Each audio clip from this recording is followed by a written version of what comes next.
Oh, it started. I haven't turned the microphone on in a few days. I was just sitting here and I thought, well, I told myself every day this week I was going to turn this microphone on no matter what was going on. So, hello there. Thank you for joining me. You might want to pull up a chair or take a rest, your choice. I'm going to be taking a rest personally because it is so nauseating in this house right now. I mean, full on radiation nauseousness. So I thought, well, I'm an old lady, so I've got the microphone, so I will be commenting, not necessarily full bore complaining, because if I were to start complaining now about how bad it is around here, I might never get this show recorded. So we'll leave it at that. And let me get to the show. So thank you for joining me. I've been putting this together over the last week or so because I had an aha moment last week. I thought, aha, I see what's going on with Gaddafi. I see what's going on with Libya. And before I got to that aha moment, I very innocently just went to look at Libya because those dams broke. And I wanted to see where the dams were, when the dams were built, and all of that business. Because if you recall, around the May time frame, and if you look at my website, um, we did a page called podcast links, and that way you can scroll down a whole list of different shows and stuff. But if you look around the May time frame, I did two shows in May about the danger of dams. Yes, you heard me. Dams are meant to destroy. So anyway, so that's what I was looking at. And then I had this aha moment because I realized something. I believe 100% that the entire purpose of the Arab Spring was to do this destruction. I think they got together and they said, "Hey, let's take out those countries all at once. Let's do the Arab Spring," and that's how it worked. So, but before I get there, I will fill you in with some other things. Because I find it particularly amusing that the United States, there's a lot of good clips online as far as Obama. Gaddafi and Libya happened under Obama and Clinton. So there's a lot of good speeches out there about Obama talking about Libya and why the U.S. was so compelled to go in and help those people in Libya. What do I always say, kids? Evil has to come packaged as help. So they always use these words, and it's amusing when you know who these people really are, right? Because they were so offended that Gaddafi said that he was going to hunt his people down like rats. Rats, you heard it, rats. R-A-T-S, rats. He was going to hunt them like rats. Coming from the biggest killers in the world. So yeah, they were offended by Gaddafi talking about his people that way. So of course the U.S. had to come in to help them, right? Well, how'd that work out? Well, we all have eyes now, don't we? So, okay, so I've also been trying to track down the money because for years rumors swirled that billions of dollars, at least 6 million carats of diamonds, an unknown number of solid gold bars were hidden in South Africa. I have read numbers between 20 billion and 200 billion was believed to be held across four banks. And we all know which bank that is, right? While the rest was allegedly hidden in warehouses and bunkers around Pretoria and Johannesburg. Now, why they're hiding all that around there, I don't know, because they say in 2013, South Africa agreed to return Libyan funds worth 10 billion. 10 billion rand, which would be 780 million today's rate, to the new government, in line with the UN's new rules. So, yeah, I'm like I said, the main point here is the crime, okay? And I believe the crime was set off by WikiLeaks. WikiLeaks set off the Arab Spring. The Arab Spring set off this whole destruction of people, life, and things. So, okay, so they're going through all these investigations. They said that in 2016, another 8 billion moved from this bank to that bank, and yeah, follow the money. Um, And here in the United States, predictably, they have lost track of immigrants. Gee, imagine that, right? They're just opening the gates around the Arizona area and just letting them on in. No paperwork, no nada, just get on to the border. So, let me see here. So yeah, immigrants. This is becoming more and more like Soylent Green. Soylent Green. If you haven't seen that movie yet, go watch it. It is a predictive piece about what is ahead for the U.S. citizens. Although most people here are certainly in a great deal of denial. Taking those stupid pills with your coffee will not help you out. What is ahead, and dealing with reality might help you a little bit better. So let's take a look here. So let me see, what else do I have here? Because this whole thing with Libya happened right around Iraq. Isn't it funny how one war to the next war to the next war, right? And before I get going, Oprah. Everybody has to look at Oprah. I've said this for years. When did we become a society that had to check in on what Oprah had to say about things? Well, Oprah seems to be in the doghouse about wanting to give people in Hawaii help. So she is now saying that she is a vilified victim of all of this. Yes, Oprah is the victim of those fires. This is exactly how it works. If you would take the time to read my book, which I have offered for free, that is how psychopaths work. They always will see themselves as the actual victim in their own minds. So, yeah, so I was also looking originally. So anyway, let me finish with Oprah here. So Oprah has a new book about being happy. Well, what's with being happy, Oprah? You got all the money in the world. You got to run around and rob more money. Stand there in your wig next to The Rock. The Rock is also a transgender, okay? They all are. His daddy was a wrestler or a fighter or whatever those people are.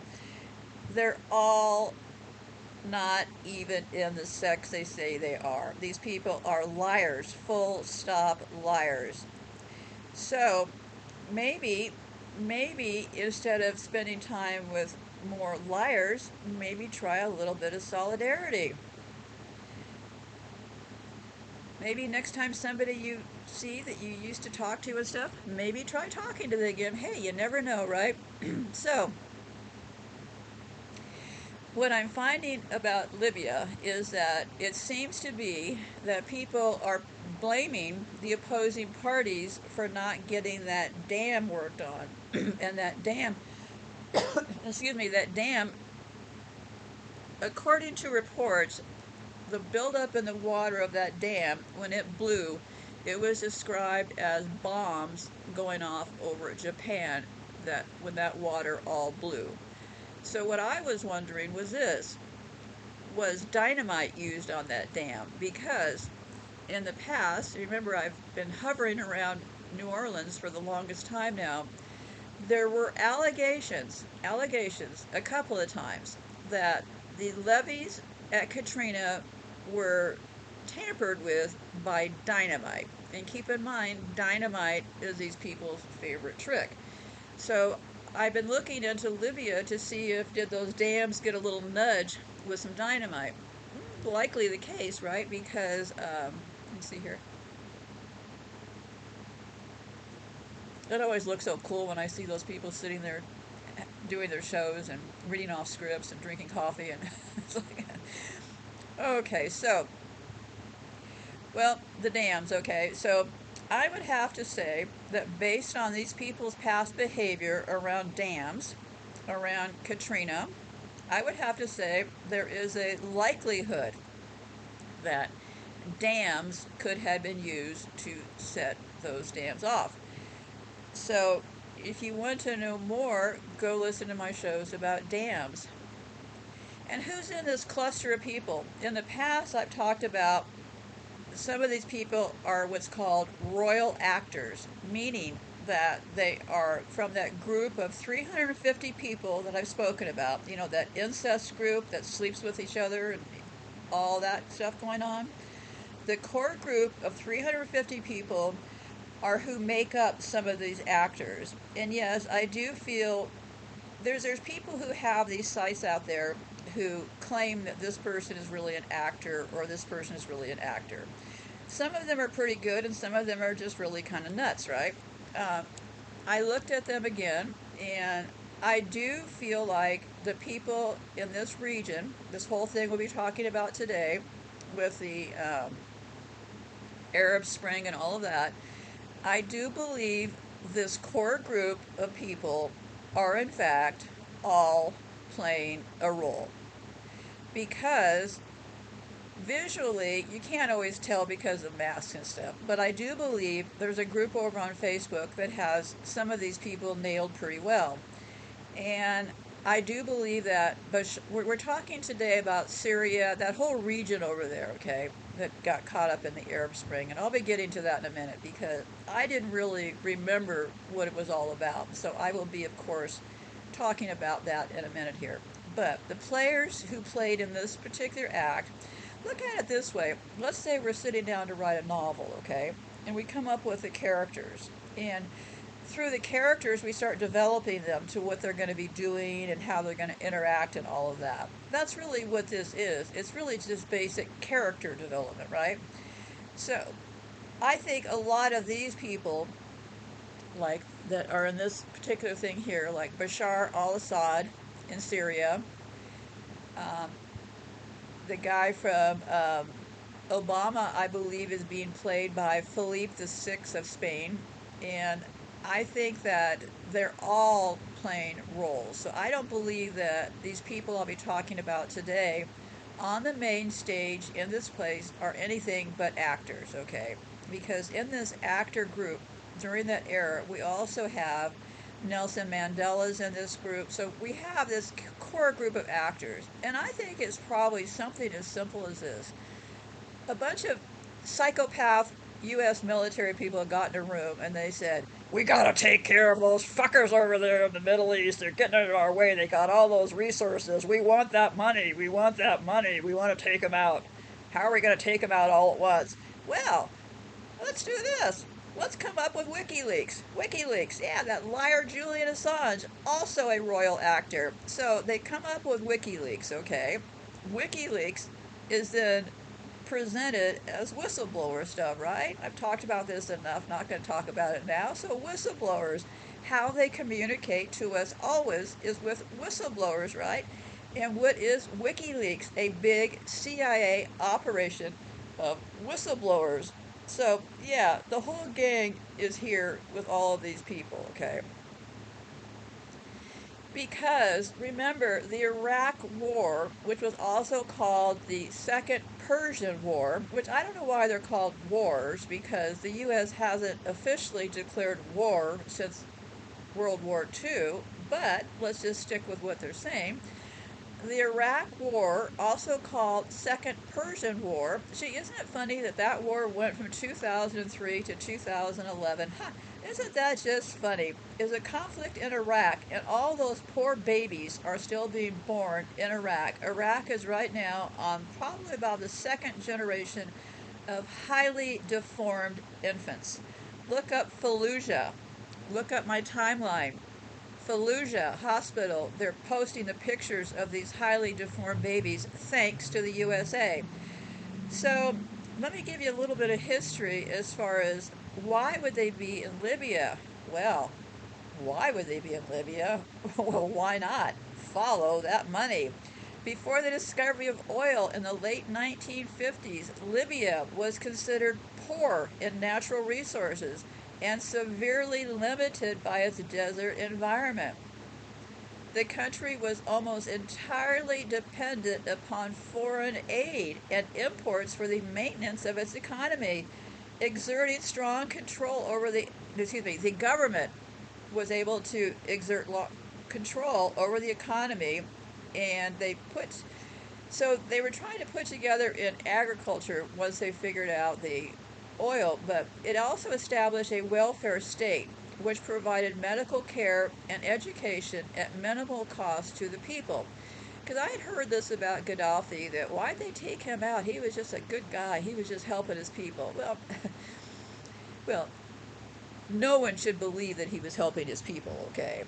If you believe that, you haven't been following along very closely. Okay. So Libya's long ruling leader, Muammar al-Gaddafi. So it was actually, well, this is according to them. No reason to get too caught up in the details here, right? Because they say that it was an authoritarian state in Libya, okay? Opposition to the Gaddafi regime reached an unprecedented level in 2011. Funny that happens, Rod. I guess they had some time on their hands, finishing up, destroying Iraq. They developed an armed revolt. Okay, so there was opposition to the Gaddafi regime. Gee, that's interesting. 2011, right when Iraq ended. Huh. So, and if you want to know more, look for Libya Revolt of 2011. So, they revolted in 2011 over getting people out of power, okay? And that basically broke out around the area. And as protests spread through the country, the regime attempted to violently suppress them, directing police and mercenary forces to fire live ammunition at protesters and ordering attacks by artillery, fighter jets, and helicopter gunships against demonstration sites. Foreign governments, officials, and international human rights groups condemned the regime's assault on the protesters. Gaddafi's violent tactics also alienated senior figures in the Libyan government. The Libyan Minister of Justice resigned in protest, and a number of senior Libyan diplomats either resigned or issued statements of support for the uprising. On February 22, Gaddafi delivered a rambling, defiant speech on state television, refusing to step down and calling the demonstrators traitors and saboteurs. He claimed that the opposition had been directed by al-Qaeda and that the protesters had been under the influence of hallucinogenic drugs. He urged his supporters to defend him by fighting protesters. Gaddafi's hold on power appeared increasingly weak as the opposition forces gained strength. By the end of February, opposition forces had established control over large amounts of Libyan territory encircling Tripoli, where Gaddafi remained in control but in growing isolation. In interviews with Western media on February 28, Gaddafi insisted that he is still well loved by the Libyan people and denied that the regime had used violence against the demonstrators. He repeated his claim that the opposition in Libya had been orchestrated by al-Qaeda. Well, he is likely telling the truth because we'll be talking about al-Qaeda in this stuff later. There's also something you will be looking for should you choose to go and look more at this. I consider it a fascinating topic. This thing with Libya, I could do shows that would last for the next 10 years, but since I won't be alive in the next 10 years, I think I better tell you what I know now. So, there's a few things you're going to hear about.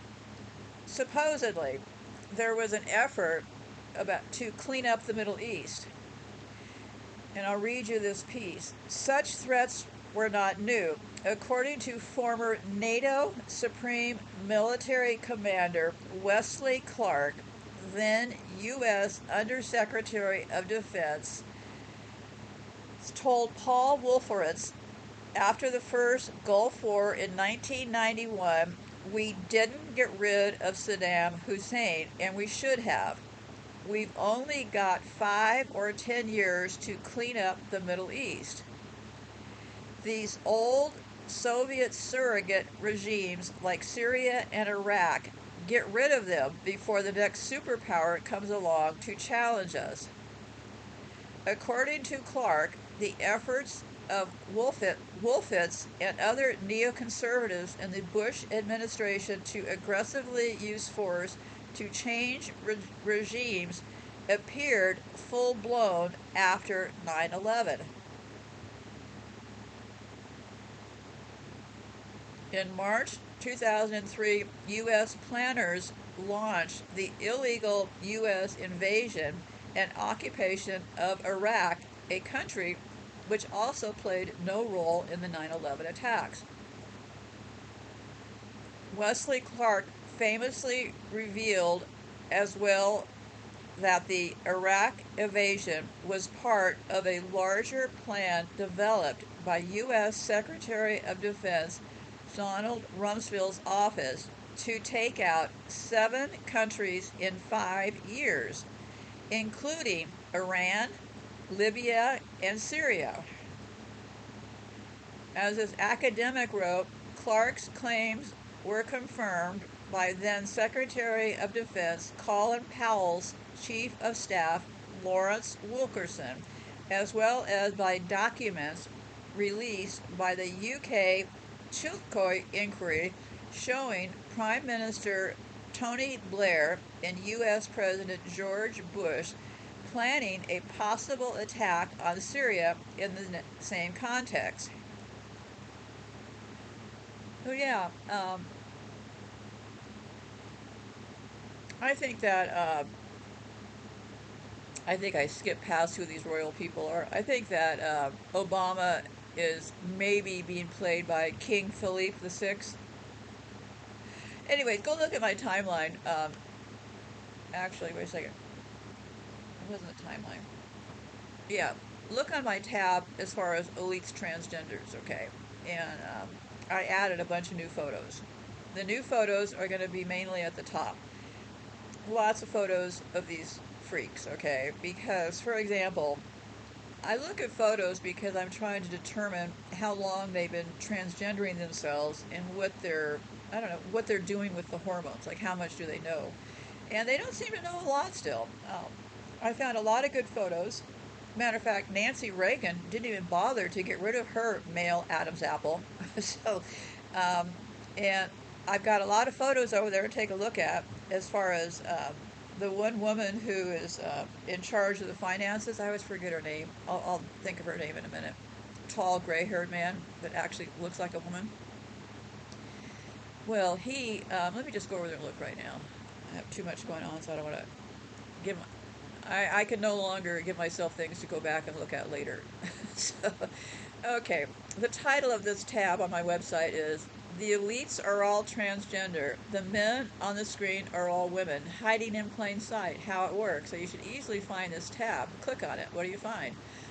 Well, I looked originally a couple of weeks ago because I started looking at, remember, we don't have photos of a lot of U.S. presidents. We only have drawings, right? Drawings and paintings. So I find it curious who they selected for these drawings and paintings, right? So I was over looking at the U.S. has a, well, look at first ladies from the United States, okay? All of the first ladies from the United States are horrifically pretty ugly women, right? Well, because they're men wearing wigs. So, I don't know. A couple of weeks ago, I was just looking around, and I looked at Martha Washington, supposedly the first one, right? Holy moly, holy moly. Martha Washington. What a freak show we were living in. Martha Washington, and they also drew in those big Roman noses, I noticed on all these pictures, right? So, Martha Washington, from, because this is around the takeover time, right? June, she was born in June 1732, died May of 1802, the wife of George Washington. Holds the title of being America's first lady. You notice they also used ladies in the titles, after, I think as a nod to the royal thing. Well, anyway, take a look at Martha, Martha Washington. That is not a woman, okay? That, in fact, is not a woman. And I found a bunch of pictures of Eleanor Roosevelt. They're really trying to sell her as a woman because they have these dresses. They're called slip dresses, SLIP dresses. They kind of look like a slip, but they're a dress. But anyway, they kind of look like evening dresses. But anyway, for some reason, I found a bunch of pictures of Eleanor Roosevelt wearing these slip dresses things to look more like a woman, and not really pulling it off.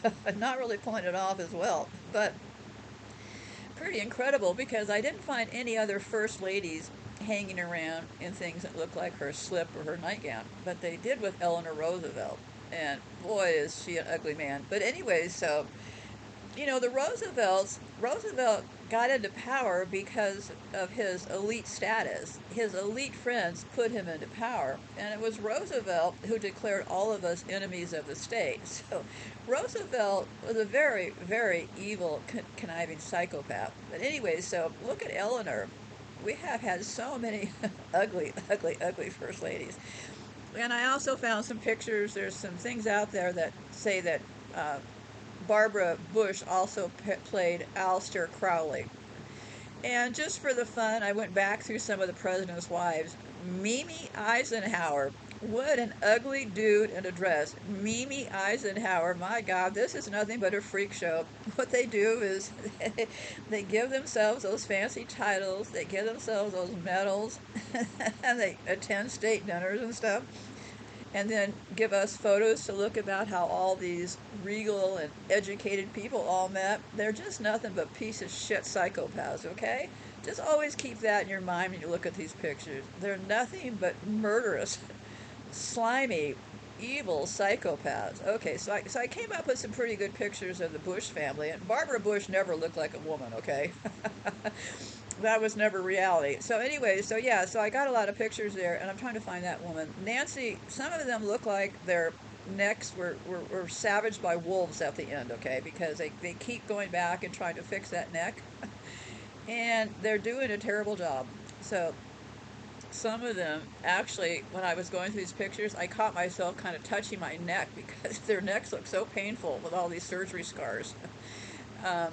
So anyway, so obviously they still have not gotten the neck straight, right? And I found a couple of good pictures of LBJ, because I remember at the time people used to talk about how ugly the Johnson family was. Well, they were an ugly family, okay? Let's call a spade a spade. And his daughters have some of the ugliest hormone-induced necks, or his sons, whatever you want to look at it, that you'll ever want to lay your eyes on. His daughters' necks were completely ruined by the hormones. Completely ruined by hormones. So what an ugly, ugly group of people those people are. But, as you get to know them. And I also found pictures of Lucy Baines Johnson and Lyndon Johnson Robb. Oh, my goodness. Not a good look. And, your neck is a pretty visible place. You can imagine going through your whole life thinking, are they looking at my neck? But anyway, Pat Nixon has a pretty good one. Not much is hiding when you take a look at these pictures. And I just started off with looking at Martha, and I thought, this is nothing but a freak show. And then when I got down to the British ladies, the Nixon daughters also have some really nasty-looking necks. Julia Nixon and Tricia Nixon, ooh, my goodness, they have some nasty-looking necks. So anyway, so I have all their pictures there. And then I found Margaret Thatcher. Margaret Thatcher. What a psychopath, right? She has got a nasty-looking neck that has some pretty rugged-looking scars on it. And I'm almost getting to her now because I thought, well, while I'm doing Margaret Thatcher, let me go look at this other freak. And the amazing thing to me is everybody wants what these people have. They want to be like them. Ugh. It just make me want to fucking throw up. Okay, so I said I wasn't going to swear much today, but I'll try to do my best. Yeah, Margaret Thatcher has a really, I couldn't let go of her neck. She has a really, really nasty neck.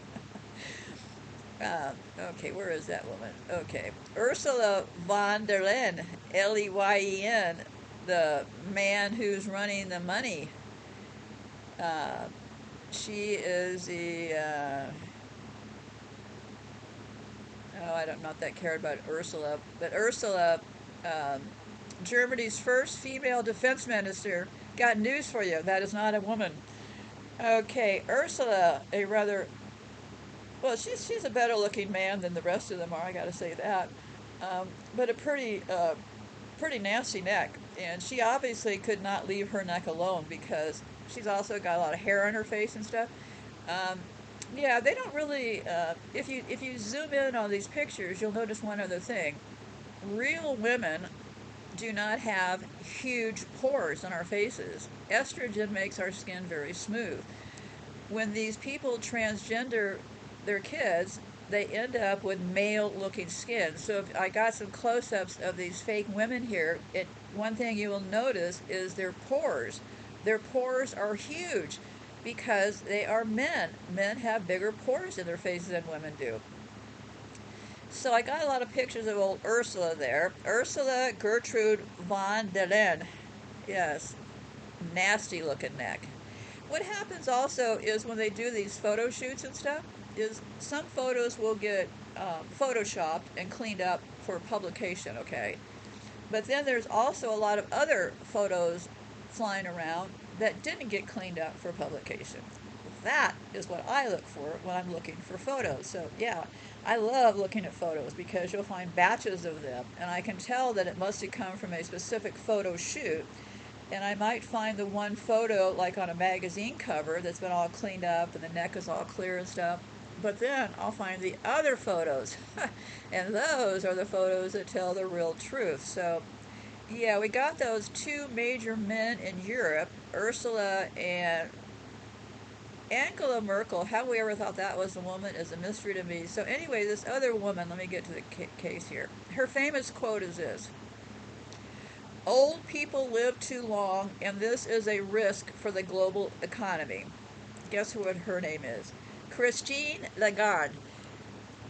Lagarde. Lagarde. Christine Lagarde. She had a stint as the International Money Fund, the IMF. Her quote is, "Old people live too long, and this is a risk for the global economy." So I got a bunch of pictures of old, ugly Christine, and Christine is well known for wearing scarves. Gee, I wonder why she wears scarves all the time. She has, I would give her a pretty high award for a brutally beaten up neck, okay? These people do not know what they're doing, and they are, in fact, making it up as they go along. So check out Christine, and that, in fact, is not a woman. That's how it works. If you're going to be on the 1% on the main screen, you are, in fact, going to be transgender, or you may be married to a transgender, or you're going along with the agenda. But in the end, the only people who these people consider their inner circle are that original group of 350.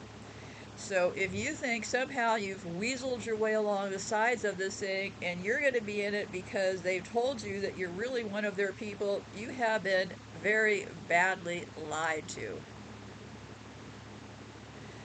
Okay, I don't know if I mentioned this in the beginning, but I'm going to be going in and out, and you don't hear me click in and out, so if my voice changes, that's why.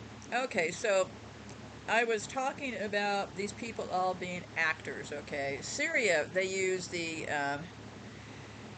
always use their same tricks on other people, because in Syria, they claimed that babies were being dumped out of incubators and thrown onto the floor. Things were so bad. Well, that whole story about babies being thrown onto the floor from incubators was completely made up. That was not true. There was a girl who went out publicly and testified in front of Congress or somebody and said, "There's babies in Syria and they're being thrown on the floor. They're being tossed out of incubators. It's so terrible. Syria's murdering babies."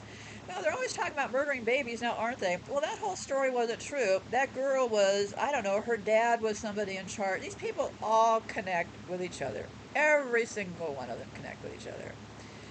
So, let me see here. So, I'm done with Syria. So, yeah, Syria, if you go over to Yandex, look into Syrian Arab Spring. So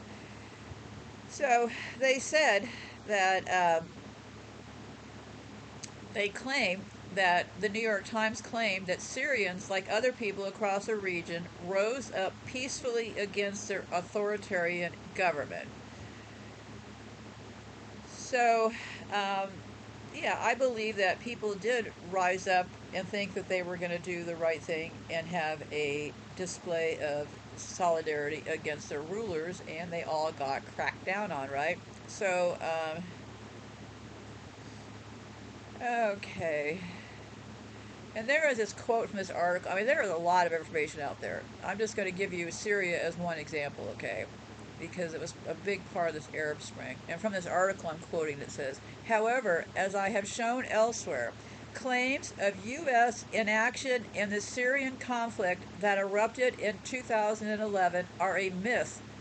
The CIA did intervene massively in the conflict by covertly pumping billions of dollars of weapons to Salafist armed groups, both directly and via allied regional intelligence agencies, in what is now acknowledged as the costliest covert program in the agent's history.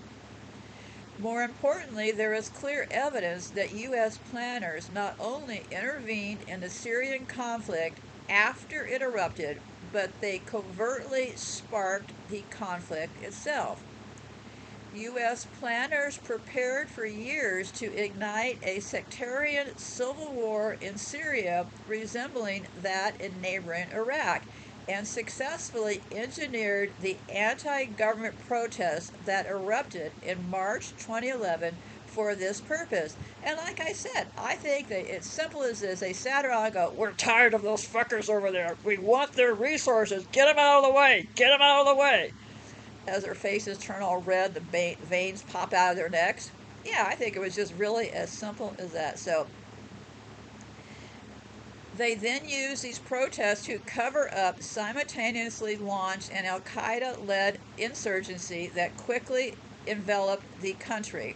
It was hoped that this would spark a sectarian civil war that would pave the way for the fall of the Bashar-led Syrian government and possibly even direct U.S. military occupation of the country. Well, now that we know who the players are, we know that Bashar in Syria is one of their players, right? They just wrote this chapter into the novel and they said, okay, in March 2011, we're going to have a conflict in Syria. And our puppet man, who's really somebody from Spain who's acting like he's from Syria, is going to be the face of all of this. And I'll keep going on here. Any honest effort to understand the origins of the Syrian conflict must take account of this covert role played by U.S. planners. Suggesting that any discussion of the U.S. role amounts to promoting conspiracy theories or denies the agency of Syrians is not meant to shed light on the origins of the conflict, but is meant to deliberately obscure them. For this reason, it is unsurprising that this person talked about being an advocate. But you have to be careful. I would be very careful picking anybody on any sides of any of these conflicts if I were you. Because, for example, who do we have in all the news right now? Well, we have the people from the gray zone, right? Max Blumenthal. Where's Max from? Max's dad or mother, Sidney Blumenthal, was a major person in this whole deal there. So, yeah, they're all around us. All of these little people that you think are your friends are not your friends. And I don't even think that they know what they're doing, because I think that their own people are so stupid from the hormones themselves that to get a clear thought out of any of these people must be rather complicated. So, okay, so let me continue reading on from this piece, because this piece lays out in Syria what I think effectively went on in the rest of the countries, okay? So, the title of this section is Early Experiments in Covert Action. The role of U.S. planners in sparking the conflict in Syria in March 2011 was not immediately apparent to outside observers because it was covert and deliberately hidden. So, there was this quote, they said, intelligence services such as the CIA want to remain beneath the radar of history. They do not want to participate or to be identified as the heroes of history. But in a very paradoxical and quite pernicious way, they are often precisely those that are the most powerful in the constitution of the visible histories we have and in the legacies that have been left. Covert U.S. efforts to destabilize Syria in 2011 should not be surprising, as such efforts stretch back over 70 years.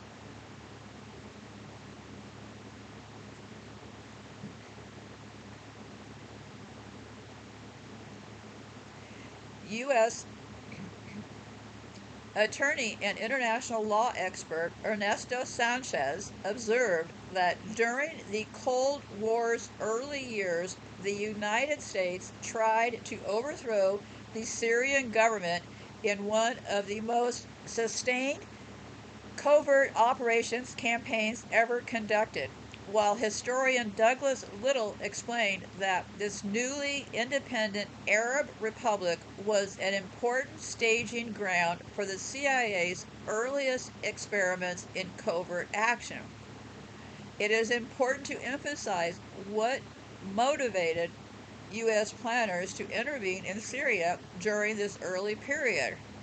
Historian William Bloom notes that according to declassified National Security Council documents, or NSC, U.S. planners were responding to the popular leftward trend in the Syrian government, which was allowing continuous and increasing communist activities while rejecting U.S. military aid, which would have obligated Syria to support U.S. efforts to encourage the efforts of other free nations, to foster private initiation and competition, like capitalism.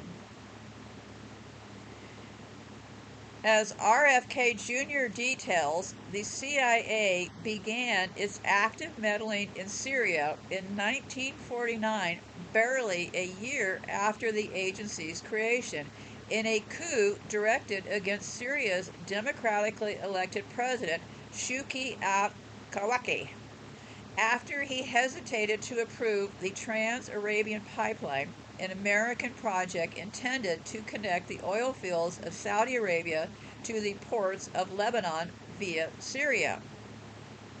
The coup installed General Hussein al-Zaman, Z-A-I-M, in power, who U.S. officials viewed as a banana republic dictator type with a strong anti-Soviet attitude. This led a State Department political officer in Damascus, this person called Hinton, to admit that the successful 1949 coup was the stupidest, most irresponsible action a diplomatic mission like ours could get itself involved in, and that we've started a series of these things that will never end. So this guy early on said the 1949 coup was the stupidest, most irresponsible action. The American Project.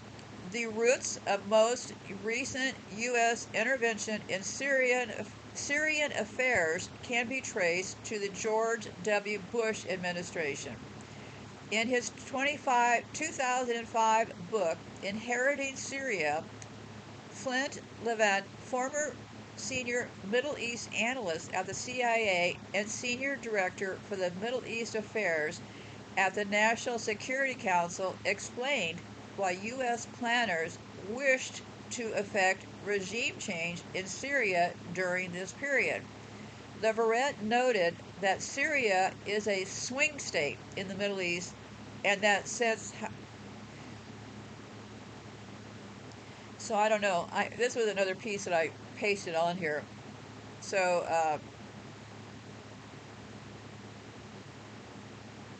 yeah, I was this file was like lots of pages. Okay, and this was a piece about the Arab War. That effort begins in Egypt and Tunisia, where the stakes are high, as Tunisia was at the vanguard of this democratic wave, and Egypt is both a long-standing partner and the Arab world's largest nation. Both nations can set a strong example through free and fair elections. Unfortunately, in too many countries, calls for change have been answered by violence. The most extreme example is Libya, where Muammar Gaddafi launched a war against his people, promising to hunt them down like rats. As I said, when the U.S. joined an international coalition to intervene, we could not prevent every injustice perpetrated by a regime against its people. And we learned from our experience. Excuse me, let me finish up here. I think this is Obama talking. We cannot prevent every injustice perpetuated by a regime against its people. And we have learned from our experience in Iraq just how costly and difficult it is to impose regime change by force, no matter how well intended it may be. I think I'm talking about Bush. But in Libya, this is now I have it. Okay, this is how Obama sold this to the U.S. public. Okay, he said, "We just can't stop all this from happening." But in Libya, we saw the prospect of imminent massacre. They had a mandate for action, and it heard the Libyan people's calls for help. Had we not acted along with our NATO allies and regional coalition partners, thousands would have been killed. The message would have been clear: keep power by killing as many people as it takes. Now time is working against Gaddafi. He does not have control over his country. The opposition has organized a legitimate and credible interim council.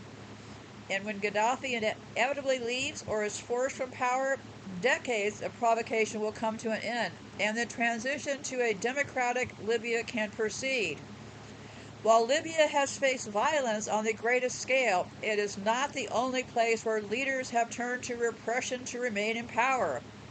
Most recently, the Syrian regime has chosen the path of murder and the mass arrest of its citizens. The U.S. has condemned these actions, and working with the international community, we have stepped up our sanctions on the Syrian regime, including sanctions announced yesterday on President Assad and those around him. The Syrian people have shown the story of self-determination began 6 months ago in Tunisia. And this is where it gets going, okay? Because what they say is, they said that there was this event in Tunisia that sparked this whole thing, okay? And they're talking about on December the 17th, a young vendor named Mohammed Bousaziz was devastated when a police officer confiscated his cart. This was not unique. It is the same kind of humiliation that takes place every day in many parts of the world. The relentless tyranny of governments that deny their citizens dignity. Only this time, something different happened. After local officials refused to hear his complaint, the young man, who had never been particularly active in politics, went to the headquarters of the provincial government, doused himself in fuel, and lit himself on fire. Now, I think lighting yourself on fire is a pretty drastic action. Now, wouldn't you say so? So that's how the script got written, right? That this all got started. All these people in the Middle East not very happy with their governments, but well, sometimes these things happen, right? And so this is how this script moves along. So I will continue reading from the script. Sometimes in the course of history, the actions of ordinary citizens spark moments for change because they speak for a longing for freedom that has built up for years. In America, think of the defiance of those patriots in Boston who refused to pay taxes to a king, or the dignity of Rosa Parks as she sat courageously in her seat. So it was Tunisia, as that vendor's act of desperation tapped into the frustration felt throughout the country. Hundreds of protesters took to the streets, then thousands, and in the face of batons and sometimes bullets, they refused to go home. Day after day, week after week, until the dictator of more than two decades finally left power. The story of this revolution and the ones that followed should not have come as a surprise. No, they don't come as a surprise to me. They came as, this sounds to me like a script, right? So I will continue reading.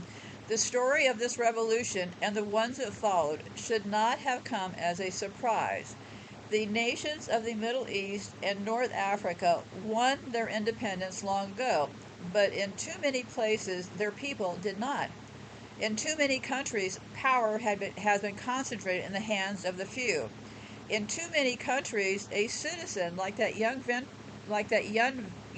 vendor had nowhere to turn, no honest judiciary to hear his case, no independent media to give him voice, no credible political party to represent his views, no free and fair election where he would choose the leader.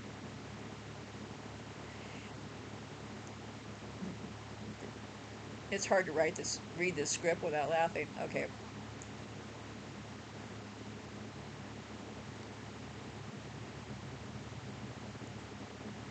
This lack of self-determination, the chance to make of your life what you will, has applied to the region's economy as well. Yes, some nations are blessed with wealth in oil and gas, and that has led to pockets of prosperity. But in a global economy based on knowledge and innovation, no development strategy can be based solely upon what comes out of the ground. Nor can people reach their potential when you cannot start a business without paying a bribe. In the face of these challenges, too many leaders in the region tried to direct their people's grievances elsewhere. The West was blamed as the source of all ills, a half century after the end of colonization. Antagonism toward Israel became the only acceptable outlet for political expression. Divisions of tribe, ethnicity, and religion sect were manipulated as a means of holding on to power or taking away from somebody else. But the events in the past 6 months show us what strategies of repression and diversion won't work anymore. Satellite television and the internet provide a window into the wider world, a world of astonishing progress in places like India, Indonesia, and Brazil. Cell phones and social networks allow young people to connect and organize like never before. A new generation has emerged, and their voices tell us that change cannot be denied. In Cairo, we heard the voice of the young mother who said, "It's like I can finally breathe fresh air for the first time." In Sana'a, which is in Yemen, we heard the students who chanted, "The night must come to an end." In Benghazi, we heard the engineer who said, "Our words are free now. It's a feeling you can't explain." In Damascus, we heard a young man who said, "After the first yelling, the first shout, you feel dignity." These shouts of human dignity are being heard across the region, and through the moral force of nonviolence, the people of the region have achieved more change in 6 months than terrorists have accomplished in decades. Well, how it all works is you let the first group act like they're running wild, right? Get that guy burning himself up and setting himself on fire because he's mad at the government. Sets himself on fire. Little guy, right? Couldn't get more of a little guy than a little guy driving a cart, right? Setting himself on fire. And so then they see that, well, they got rid of this leader in this region, right? Well, didn't quite work out so well for the rest of the regions. See, what you do is, it's kind of like a Ponzi scheme, right? You make sure the first people in your scheme come out looking like they're big winners, right? Because the rest of the people are going to, in fact, be losers.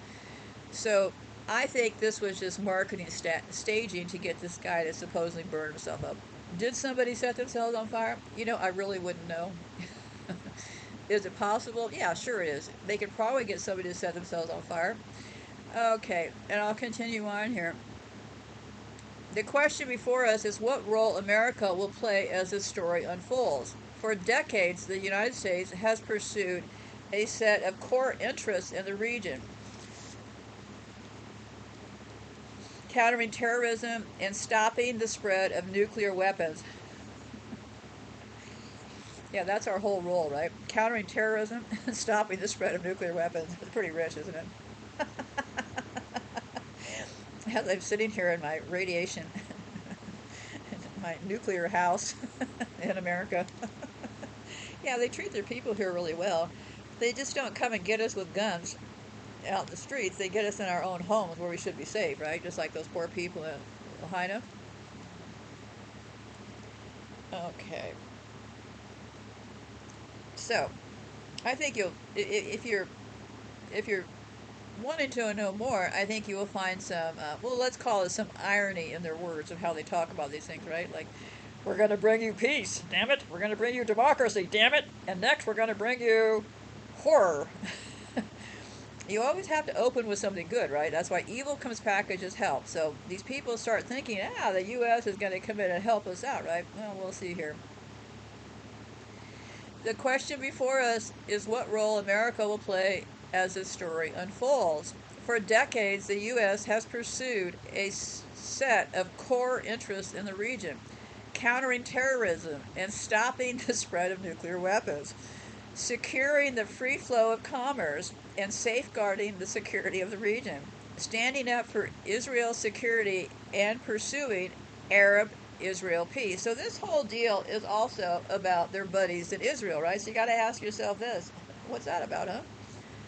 This is about the Arabs and the Israelis, and the U.S. is in the middle there, stirring it all up. We will continue to do these things with the firm belief that America's interests are not hostile to people's hopes. They are essential to them. We believe that no one benefits from a nuclear arms race in the region or Al-Qaeda's brutal attacks. People everywhere would see their economies crippled by a cutoff in energy supplies. As we did in the Gulf War, we will not tolerate aggression across borders, and we will keep our commitments to friends and partners. Yet we must acknowledge that a strategy based solely upon the narrow pursuits of these interests will not fill an empty stomach or allow someone to speak their mind. Moreover, failure to speak to the broader aspirations of ordinary people will only feed the suspicion that has festered for years that the United States pursues our own interests at their expense. I don't know where they got this really crazy idea, right? Did you hear what I just said? People around the world just have this insane idea about what the U.S. does.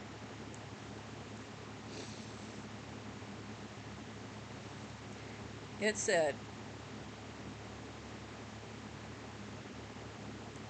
moreover, failure to speak to the broader aspirations of ordinary people will only feed the suspicion that has festered for years that the United States pursues our own interests at their expense.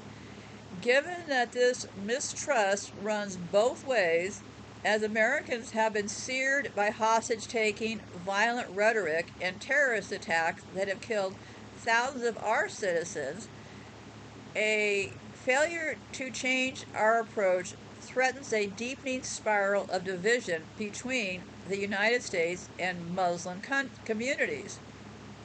That's why 2 years ago in Cairo, I began to wait. I gotta figure out. I gotta figure out. I didn't mark who. Oh boy. Okay, sorry about that. That was Obama. Let me get back here. How they position us to the world is interesting, right? I just wake up and I'm just kind of amazed that none of these people have just rushed over here and bombed the daylights out of us. But anyway, so I wouldn't blame anybody if they did, frankly. But okay, so that was Obama. So what you do if you get lost is just copy a big portion of the text and then put it into search, and then you'll find where it came from. Okay, so this is from a speech from Obama. So he's saying that people have been suspicious of the U.S., okay? Okay. But Americans, when he's talking here about this mistrust runs both ways, well, we have a lot of bad ideas because they stage things, right? Like, I remember I was thinking back about Libya myself, and I would have kind of brushed it off in my own mind because I remember Lockerbie, where that so-called jet got bombed up, and they said it was Libya. So they plant little things along their way which give us the impression that these people are pretty much ruthless people, right? But what we're failing to recognize is the horror part of it comes from the United States, right? This is exactly why all those movies, all those horror movies, right? All those Twilight Zones, you were never quite sure exactly who the perpetrator was, right? Well, this is like living in Twilight Zone. So let me continue on about what he's saying about Cairo, because it's interesting to hear what these people think about, right? So that's why 2 years ago in Cairo, I can't really do a good Obama, so I'll stop. That's why 2 years ago in Cairo, I began to broaden our engagement based upon mutual interest and mutual respect. I believed then, and I believe now, that we have a stake not just in the stability of nations, but in the self determination of the individuals. The status quo is not sustainable. Societies held together by fear and repression may offer the illusion of stability for a time, but they are built upon fault lines that will eventually tear asunder. For we face an historic opportunity. We have embraced the chance to show that America values the dignity of the street vendor in Tunisia more than the raw power of the dictator. There must be no doubt that the United States of America welcomes changes that advances self-determination and opportunity. Yes, there will be perils that accompany this moment of promise. But after decades of accepting the world as it is in the region, we have a chance to pursue the world as it should be. As we do, we must proceed with a sense of humility. It is not America that puts people into the streets of Tunis and Cairo. It was the people themselves who launched these movements and must determine their outcome. Not every country will follow our particular form of representation democracy, and there will be times when our short-term interests do not align perfectly with our long-term vision of the region. But we can and will speak out for a set of core principles that have guided our response to the events over the past 6 months. The United States opposes the use of violence and repression against the people of the region. We support a set of universal rights. Those rights include free speech, the freedom of peaceful assembly, freedom of religion, equality for men and women under the rule of law, and the right to choose your own leaders, whether you live in Baghdad or Damascus, Sana'a or Tehran. And finally, we support political and economic reform in the Middle East and North Africa and can meet the legitimate aspirations of ordinary people throughout. Oh, excuse me, I misread that. And finally, we support political and economic reform in the Middle East and North Africa that can meet the legitimate aspirations of ordinary people throughout the region. Our support for these principles is not a secondary interest. Today, I am making it clear that it is a top priority that must be translated into concrete action and supported by all of the diplomatic, economic, and strategic tools at our disposal. Let me be specific. First, it will be the policy of the United States to promote reform across the region and to support transitions to democracy. That effort begins in Egypt and Tunisia, where the stakes are high, as Tunisia was at the vanguard of this democratic wave, and Egypt is both a long-standing partner and the Arab world's largest nation. Both nations can set a strong example through free and fair elections, a vibrant civil society, accountable and effective democratic institutions, and responsible regional leadership. But our support must also extend to nations where transitions have yet to take place. Unfortunately, in too many countries, calls for change have been answered by violence.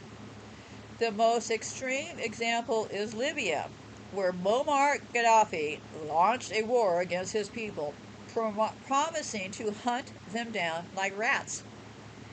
As I said, when the United States joined an international coalition to intervene, we could not prevent every injustice perpetrated by a regime against its people. And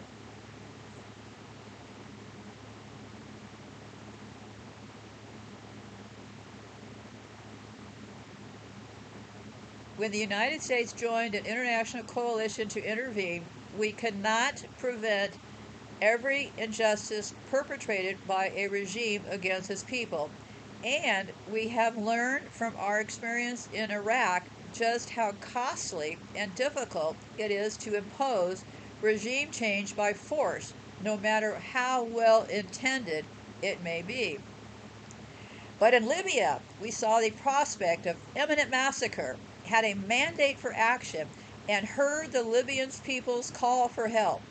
Had we not acted along with our NATO allies and regional coalition partners, thousands would have been killed. The message would have been clear: keep power by killing as many people as it takes. Now, time is working against Gaddafi. He does not have control over his country. The opposition has organized a legitimate and credible interim council. And when Gaddafi inevitably leaves or is forced from power, decades of provocation will come to an end, and the transition to a democratic Libya can proceed. While Libya has faced violence on the greatest scale, it is not the only place where leaders have turned to repression to remain in power. Most recently, the Syrian regime has chosen the path of murder and the mass arrest of its citizens. The United States has condemned these actions, and working with the international community, we have stepped up our sanctions on the Syrian regime, including sanctions announced yesterday on President Assad and those around him. So, another character in this fictional book plot we're writing here is WikiLeaks. WikiLeaks. Remember, the Arab Spring thing is around 2011, right? WikiLeaks, founded in 2006. It operates as a nonprofit and is funded by donations and media partnerships. It has published classified documents and other media provided by anonymous sources. It was founded by Julian Assange, an Australian editor, publisher, and activist who is currently challenging extradition to the United States over his work with WikiLeaks. Since September 2018, this other person has served as editor. Its website states that it has released more than 10 million documents and associated analysis. WikiLeaks' most recent publication was in 2021. So, WikiLeaks has released document caches and media that exposed serious violations of human rights and civil liberties. They released footage that WikiLeaks entitled Collateral Murder, filmed during the July 27 Baghdad airstrike in which Iraq journalists were killed, along with several civilians by a U.S. helicopter crew. WikiLeaks has also published leaks such as diplomatic cables from the United States and Saudi Arabia, emails from the governments of Syria and Turkey, corruption in Kenya, and WikiLeaks has also published documents exposing cyber warfare and surveillance tools created by the CIA and surveillance by the French president by the National Security Agency. During the 2016 U.S. presidential election campaign, WikiLeaks released emails from the Democratic National Convention and from Hillary Clinton's email campaign Hillary Clinton's campaign manager, showing that the party's national committee favored Clinton in the primaries. So, yeah, remember, these are psychopaths, right? There are times when they do, in fact, get in fights with each other. But remember, their entire business model is to organize through chaos, right? Chaos is their deal. In 2010, let's get to the closer to the dates here, because we're looking at 2011. In 2010, WikiLeaks posted almost 500,000 documents obtained from U.S. Army intelligence analyst Bradley Manning, later called Chelsea Manning. Bradley Manning was supposedly the person that started leaking this stuff, right? Well, Bradley Manning or Chelsea Manning, I'm 100% sure those two are in fact royal actors. And so is Julian Assange. This is in fact a fictional story and a setup. So, but the thing with the first leak in 2010, okay, with Chelsea Manning. Chelsea Manning is the one who also said they had that transgender surgery, right? Well, the games they play in this movie script, okay. So the initial leaks in 2010 from WikiLeaks came from Bradley Manning, who later became Chelsea Manning, who is in fact a royal actor, okay? So these leaks were mainly related to the U.S. wars in Iraq and Afghanistan. While much of the information was already in the public domain, President Barack Obama's administration criticized the leaks as a threat to U.S. national security. So, if you heard me there, I just said much of the information was already in the public domain. Okay? In November of that year, WikiLeaks began publishing an estimated 250,000 confidential U.S. diplomatic cables. Those classified documents dated mostly from 2007 to 2010, but they included some dating as far back as 1966. Among the wide-ranging topics covered were behind-the-scenes U.S. efforts to politically and economically isolate Iran, primarily in response to fears of Iran's development of nuclear weapons. Reactions from governments around the world was swift, and many condemned the publication. Assange became the target of much of that ire, and some American politicians called for him to be pursued as a terrorist. See how it always pays to look at how this stuff got started? It just, you can of course have your own opinions, but it appears to me that WikiLeaks is 100% a CIA operation, right? And it appears to me that a lot of the stuff they were dumping was already out there in the public domain, right? So what were they really dumping? So then Assange faced prosecution in Sweden where he was wanted in connection with sexual assault charges. Well, I don't even think Julian Assange has a penis, okay? So I'm not sure that he really raped some woman. And then all of a sudden they built on the story. Remember when Julian Assange was, I don't know, leaving one embassy or whatever the story told, and then all of a sudden he has 2 children? Those 2 children did not come from the penis of Julian Assange. Those 2 children came from some real woman somewhere. He did not just miraculously have those 2 children while he was locked up. So, and then here's how it works, okay? They always get the awards, right? Always get the awards. So, then I'm not gonna go through this whole Assange thing because the Assange thing was one of the reasons why I deleted my Twitter account, because I had been corresponding with his fake mother.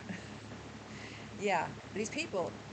That was the point a few years ago when I realized the deception was so thick that Yeah. So, anyhow, anyway, supposedly he was arrested in London and blah, blah, blah, blah. Okay, so now in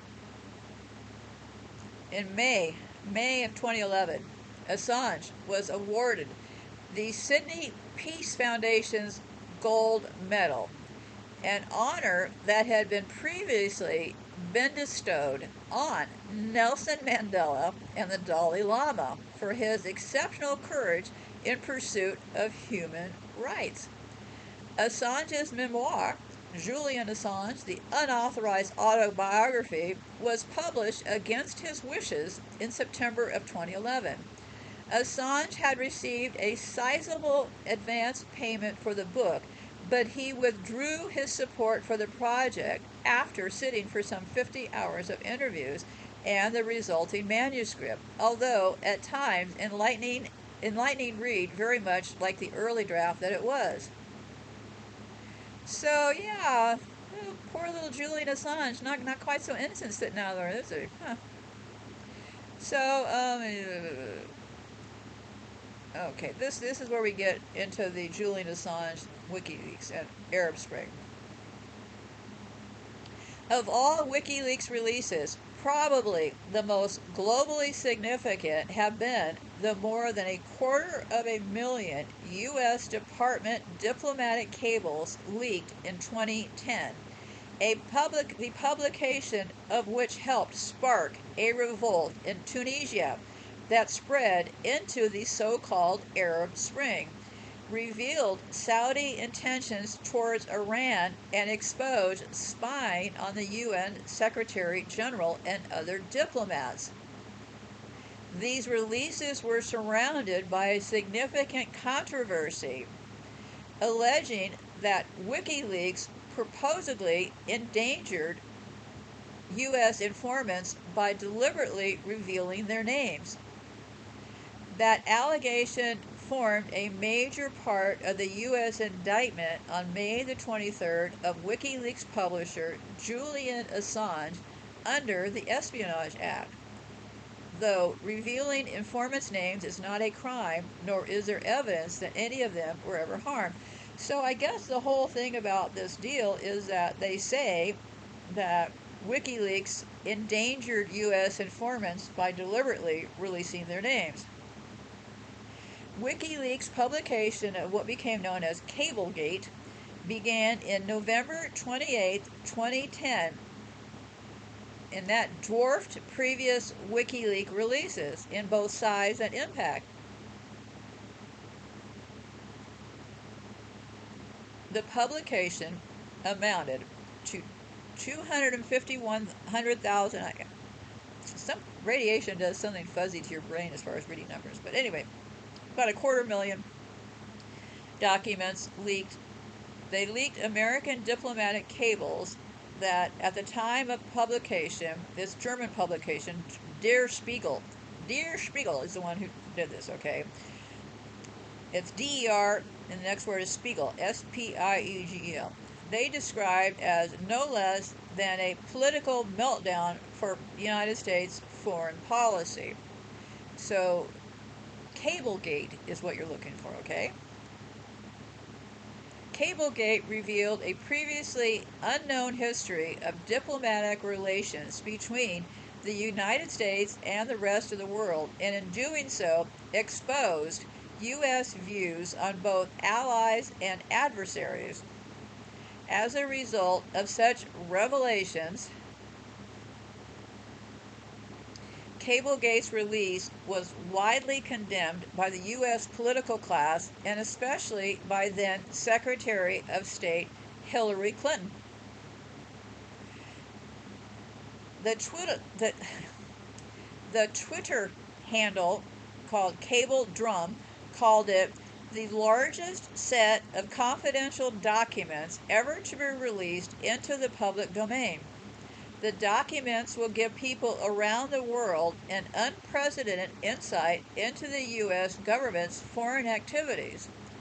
The cables, which date from 1966 until the end of February 2010, contain confidential communications between 274 embassies in countries throughout the world and the State Department in Washington, D.C.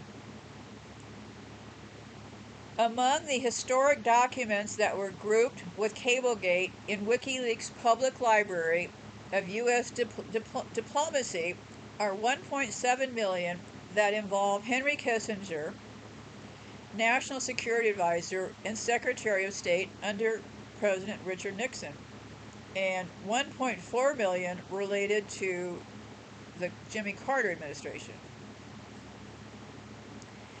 Der Spiegel reported that the majority were composed by ambassadors, consuls, and their staff.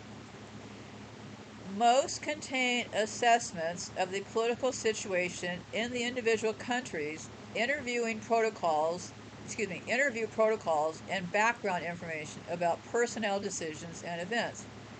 In many cases, they also provide political and personal profiles of individual politicians and leaders.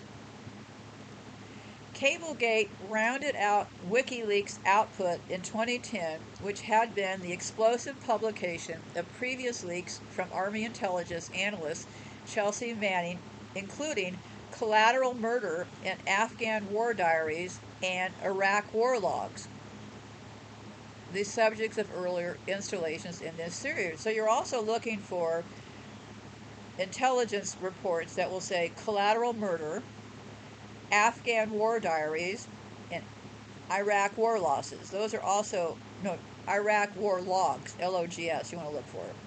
So those were the earlier installations of this series, okay? As in the case of the two prior releases, WikiLeaks published Cablegate in partnership with establishment media outlets. I wonder how that worked, right? The Cablegate archive was later integrated with the WikiLeaks Public Library of U.S. Diplomacy, which contains over 10 million documents. The impact of Cablegate is impossible to fully encapsulate and should be the subject of historical study for decades to come. In September 2015, Verso published the WikiLeaks Files, The World According to U.S. Empire, with a foreword by Assange. It is a compendium of chapters written by various regional experts and historians giving a broader and more in-depth geopolitical aspect of U.S. foreign policy as revealed by the cables. The internal communications of the U.S. Department of State are the logistical byproduct of its activities. Their publication is the vivisection of a living empire, showing what substance flowed from what state organ and when. Only by approaching this corpus holistically, over and above the documentation of each individual abuse, each localized atrocity, does the true human cost of empire heave into view, Assange wrote in the foreword. The release of Cablegate provided the spark that many argue heralded the Arab Spring, earning the late November publication the moniker of the WikiLeaks Winter. I concur. I believe that it sparked it, okay? There's always look for how this stuff gets started. Eventually, many would also credit WikiLeaks' publication of the diplomatic titles with initiating a chain reaction that spread from the Middle East, specifically from Egypt, to the global Occupy Wall Street movement by the late 2011. The first of the Arab uprisings was Tunisia's 28-day so-called Jasmine Revolution, stretching from December the 17th, 2010 to January the 14th, 2011, described as the first WikiLeaks revolution. Cables published by WikiLeaks revealed the extent of the Tunisia ruling family's corruption and were widely accessible in Tunisia. Excuse me. What it was they released cables about how rich the people ruling Tunisia were. Okay, so let me keep reading here. Cables published by WikiLeaks revealed the extent of the Tunisia ruling family's corruption and were widely accessible in Tunisia thanks to the advent of social media platforms like Twitter. Then President Zain El Abidine Ben Ali had been in power for over 2 decades at the time of the cable's publication. And one quote was, President Ben Ali's extended family is often cited as the nexus of Tunisia's corruption. Often referred to as a quasi-mafia, an oblique mention of the family is enough to indicate which family you mean. Seemingly half of the Tunisian business community can claim a Ben Ali connection through marriage, and many of these relations are reported to have made the most of their lineage.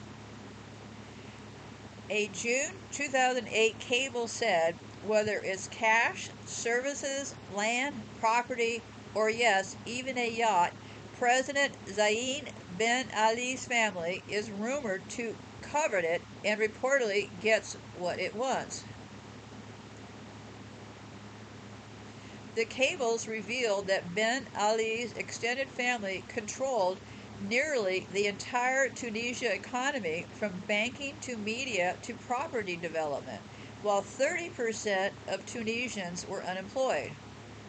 They showed that state-owned property was expropriated to be passed on to private ownership by family members. Lax oversight makes the banking sector an excellent target of opportunity, with multiple stories of first family schemes, one cable read. With real estate development booming and land prices on the rise, owning property or land in the right location can either be a windfall or a one-way ticket to expropriation, said another. The revolt was facilitated once the U.S. abandoned Ali. Counterpunch reported that the U.S. campaign of unwavering public support for President Ali led to a widespread belief among the Tunisian people that it would be very difficult to dislodge the autocratic regime from power. This view was shattered when leaked cables exposed the U.S. government's private assessment that the U.S. would not support the regime in the event of a popular uprising. The internet and large social media platforms played a crucial role in the spread of public awareness of the cables and their content amongst the Tunisian public. Thousands of homemade videos of police repression and popular resistance have been posted on the web. The Tunisian people have used Facebook, Twitter, and other social networking sites to organize and direct the mobilizations against the regime. WikiLeaks acted as a catalyst, both a trigger and a tool for political outcry, which is probably the best compliment one can give the whistleblower site, the magazine said. The people of Tunisia shouldn't have had to wait for WikiLeaks to learn that the U.S. saw that their country just did as they did. It's time that the gulf between what American diplomats know and what they say got smaller. The Guardian published an account in January of 2011 by a young Tunisian named Sam Hassin, who wrote, "The internet is blocked and censored pages are referred to as pages not found, as if they had never existed. And then WikiLeaks reveals what everyone is whispering. And then a young man, that guy that it's called It's called emulating yourself if you burn yourself up. We learned a new word today, kids. Emulate. Immollate. So anyway, so then a young man, this Muhammad guy, emulates himself, and then 20 Tunisians are killed in one day. And for the first time, we see the opportunity to rebel, to take revenge on the royal family who has taken everything to overturn, excuse me. And for the first time, we see the opportunity to rebel, to take revenge on the royal family who has taken everything to overturn the established order that has accompanied our youth.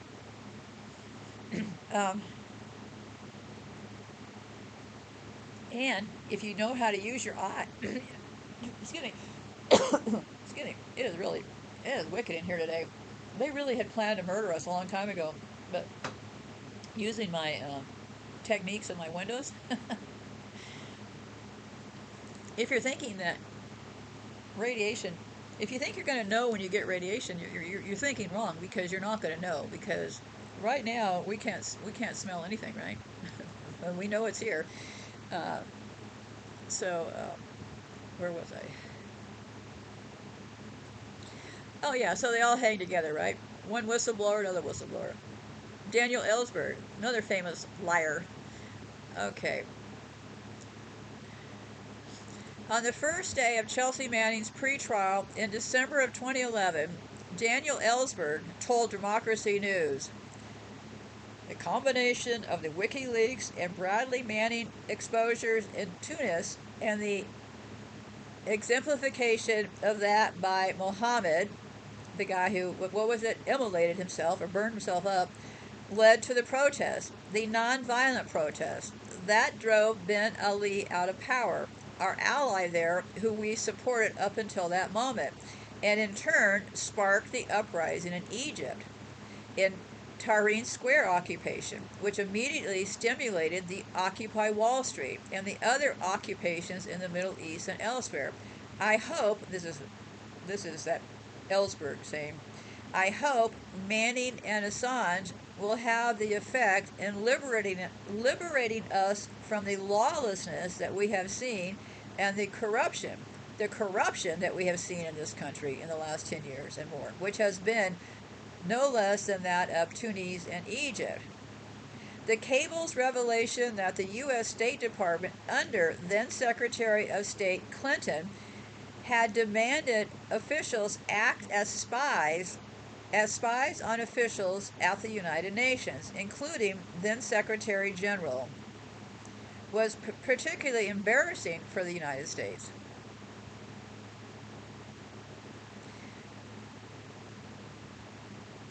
El País summarized the bombshell. The State Department sent officials of 38 embassies and diplomatic missions a detailed account of the personnel and other information they must obtain about the United Nations, including its Secretary General, and especially about officials and representatives linked to Sudan, Afghanistan, Somalia, Iran, and North Korea. El País continued, several dispatches signed Clinton and probably made by the office of the Secretary of State Hillary Clinton contained precise instructions about the myriad of inquiries to be developed in conflict zones, in the world of deserters and asylum seekers, in the engine room of the Israeli-Palestinian conflict, or about the UK, France, Germany, Russia, and China, to know their plans regarding the nuclear threat in Tehran. Well, most of this stuff, I think they make up this stuff amongst themselves too, right?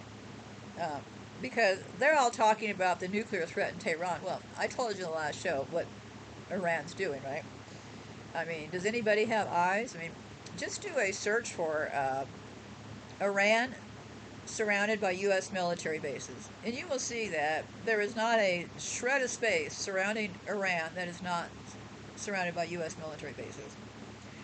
I guess that makes people think that Iran is really the enemy, right? Because I guess no one has ever heard of unmarked planes or anything flying into Iran from the U.S. And why is Iran the big capital for transgender surgeries? Well, why exactly is that? Why is it against the law in Iran to be gay, but they'll pay for you to have a transgender surgery?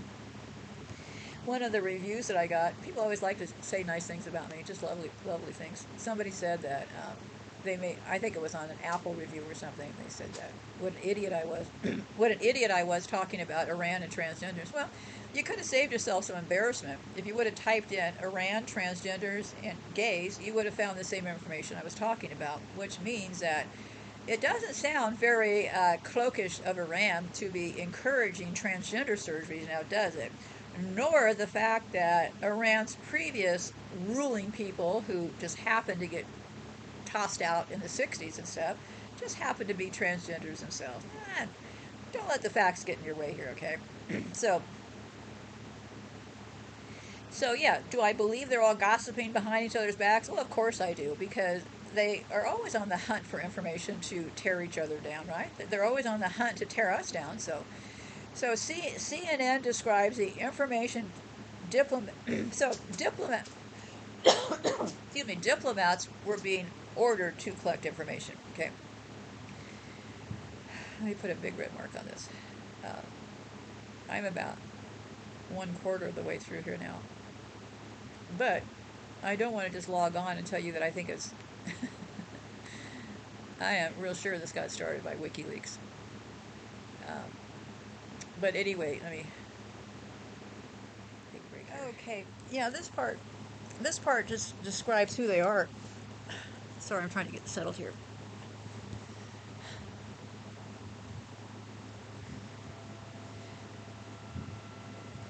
What is, today's Tuesday, it's the alarm day. Okay, that was another thing they were talking about in Libya. They were saying that the fault lies in those dams not being serviced, and also they said if they had an announcement system, people would have been warned. Well, people weren't warned in Hawaii, and they had the best announcement system on the earth. That's the plan, not the bug in the system. So on Tuesdays they blow the alarms here. Anyway, so this deal about Clinton and this WikiLeaks stuff. If you would read my book, Bill, who I interviewed, did an extraordinary job of laying out how they sneak around and spy on each other, and they're psychopaths. So their full-time effort is spying on each other, keeping their own back safe, and all that kind of stuff. So the fact that CNN described the information diplomats were ordered to gather in July 2009, documents. Clinton sends her envoys at the United Nations and embassies around the world to collect information ranging from basic biographical data on foreign diplomats to their frequent flyer and credit card numbers, and even biometric information on ranking North Korean diplomats. See, they're just going on a hunt for information. Same thing that, they want us to think this is some big matrix, but yet they really don't have the information, right? Like our DNA information. I've talked about that a million times. So the fact that Clinton in 2009 is going on a hunt for information, well, because, let me turn this off for a second. Well, because they were getting ready to launch this WikiLeaks things, right? So 2009, she sends out this thing, collect this data. Der Spiegel reported that Clinton justified the espionage orders by emphasizing that a large share of the information that the U.S. intelligence agencies works with comes from the reports put together by State Department staff around the world. So he's just gathering data, right? Every company has big file cabinets and stuff full of competitive data. Der Spiegel added the U.S. State Department also wanted to obtain information on the plans and intentions of U.S. Secretary General Ban Ki-moon and his secretariat relating to issues like Iran, according to the detailed wish list in the directive. The instructions were sent to 30 U.S. embassies around the world, including the one in Berlin. The State Department responded to the revelations with then Secretary Department spokesman P.J. Crowley reportedly disputing that American diplomats had assumed a new role overseas. Well, they're all agents, right? They're all like little CIA agents, aren't they? So This is just how they behave, right? So he went on to say, our diplomats are just that, diplomats, he said. They represent our country around the world and engage openly and transparently with representatives of foreign governments and civil society. Through this process, they collect information that shapes our policies and actions. This is what diplomats from our country and other countries have done for hundreds of years. In December 2010, just after the cable's publication, Julian Assange told Time magazine she should resign if it can be shown that she was responsible for ordering U.S. diplomatic figures to engage in espionage in the United Nations in violation of the international covenants of which the U.S. has signed up. So that was 2010. Saudis and Iran. A diplomatic cable dated April 20th, 2008, made clear Saudi Arabia's pressure on the U.S. to take action against its enemy, Iran, including not ruling out military action against Tehran. The Saudi ambassador to the U.S. recalled the king's frequent exhortations to the U.S. to attack Iran and to put. No, I misquoted. Then Saudi ambassador to the U.S., this guy named recalled the king's frequent exhortations to the U.S. to attack Iran and to put an end to its nuclear weapons program. He told you to cut off the head of the snake, he recalled to the charge, adding that working with the U.S. to roll back Iranian influence in Iraq is a strategic priority for the king and his government. The foreign minister, on the other hand, instead called for much more severe U.S. and international sanctions on Iran, including a travel ban and further restrictions on bank lending. Prince Maurice echoed these views, emphasizing. I got somebody walking around my cords. Okay, we made it.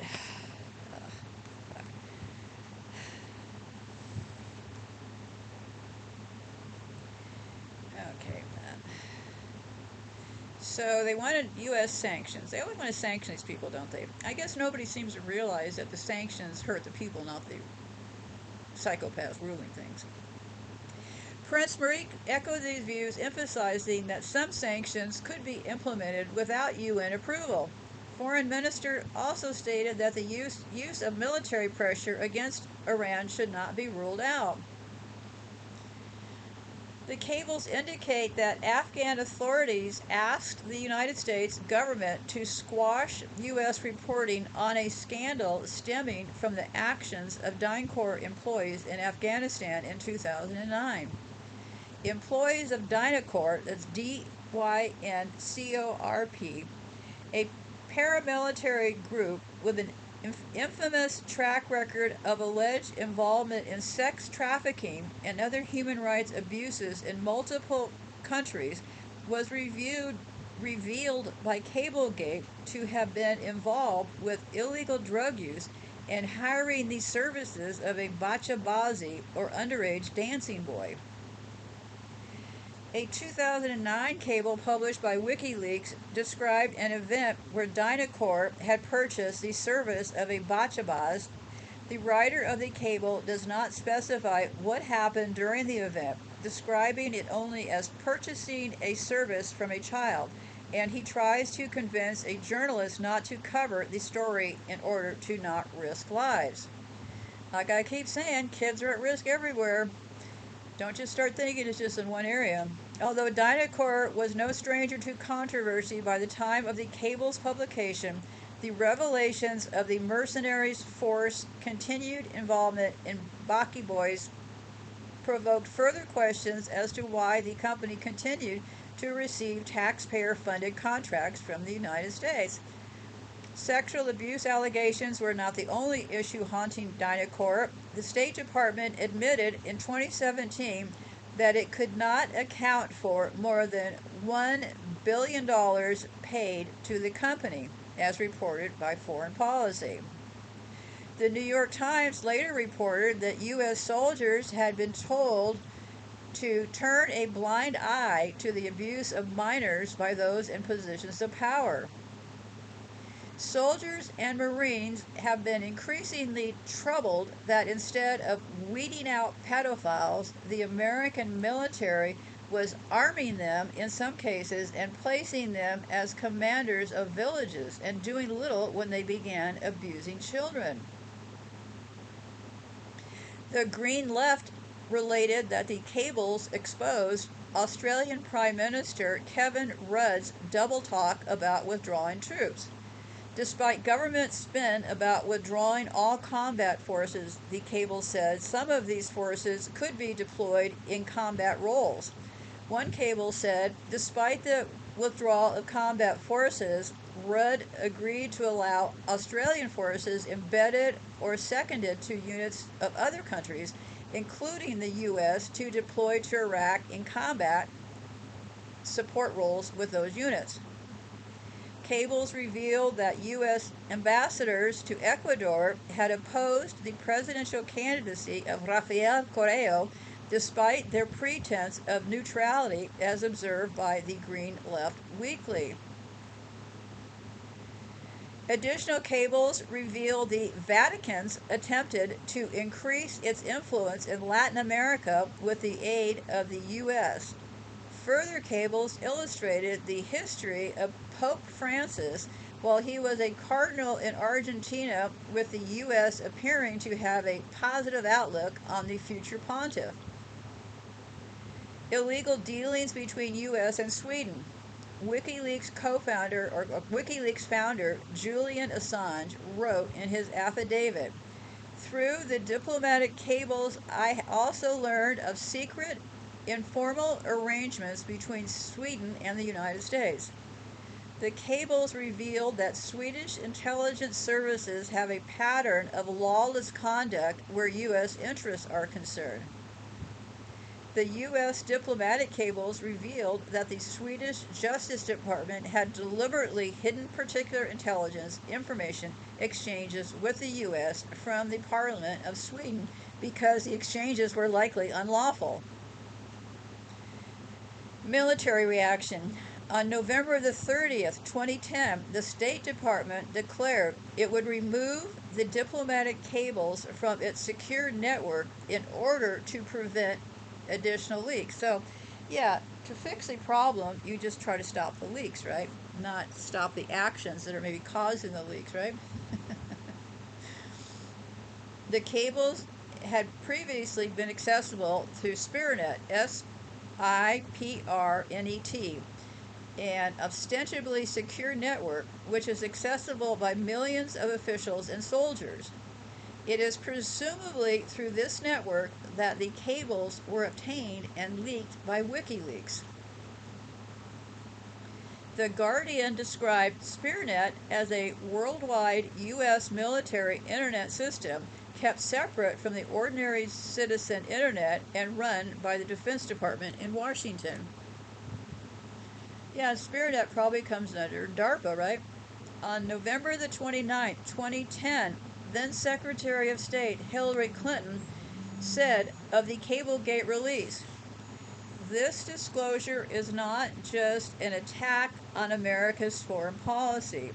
It is an attack on the international community, the alliances and partnerships, the conventions and negotiations that safeguard global security and advance economic prosperity." The next day, former Arkansas Governor Mike Huckabee called for Chelsea Manning's execution, according to Politico. Some political figures did express support for Assange, including UK Labour leader, that liar Jeremy Corbyn, who wrote via Twitter. Jeremy Corbyn wrote this thing after Twitter, days after Cablegate, and he said, USA and others don't like any scrutiny via WikiLeaks, and they are leaning on everybody to pillory Assange. What happened to free speech? Other notable revelations from the diplomatic cables included multiple instances of U.S. meddling in Latin America, the demand for then Secretary of State Hillary Clinton, excuse me, they wanted to see these cables because of her actions demanding that diplomatic spies act as spies. Well, diplomatic people are really effectively spies now, aren't they? I don't find any of this like alarming, like, oh my God, she asked them to give her information.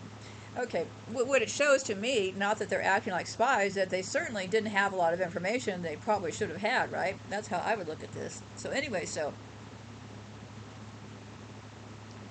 the document of misconduct by U.S. paramilitary forces, the fallout of the... Oh, let me back up here. I think I got confused.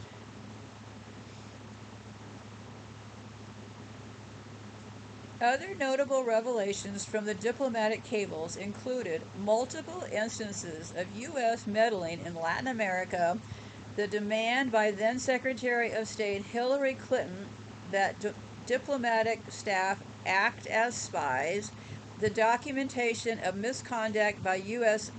paramilitary forces, the fallout of the 2008 financial crisis in Iceland, the deployment of U.S. nuclear weapons in Germany and other European countries, that the Vatican attempted to increase its influence in Latin America with the aid of the U.S., that U.S. diplomats had essentially spied on German Chancellor Angela Merkel, and much more. Der Spiegel reported on Hillary Clinton's demand the U.S. diplomats acted as spies, and this is their quote, as justification for the espionage orders. Clinton emphasized that a large share of the information that the U.S. intelligence agencies works with comes from the reports put together by State Department staff around the world. The information to be collected included personal credit card information, frequent flyer customer numbers, as well as email and telephone accounts.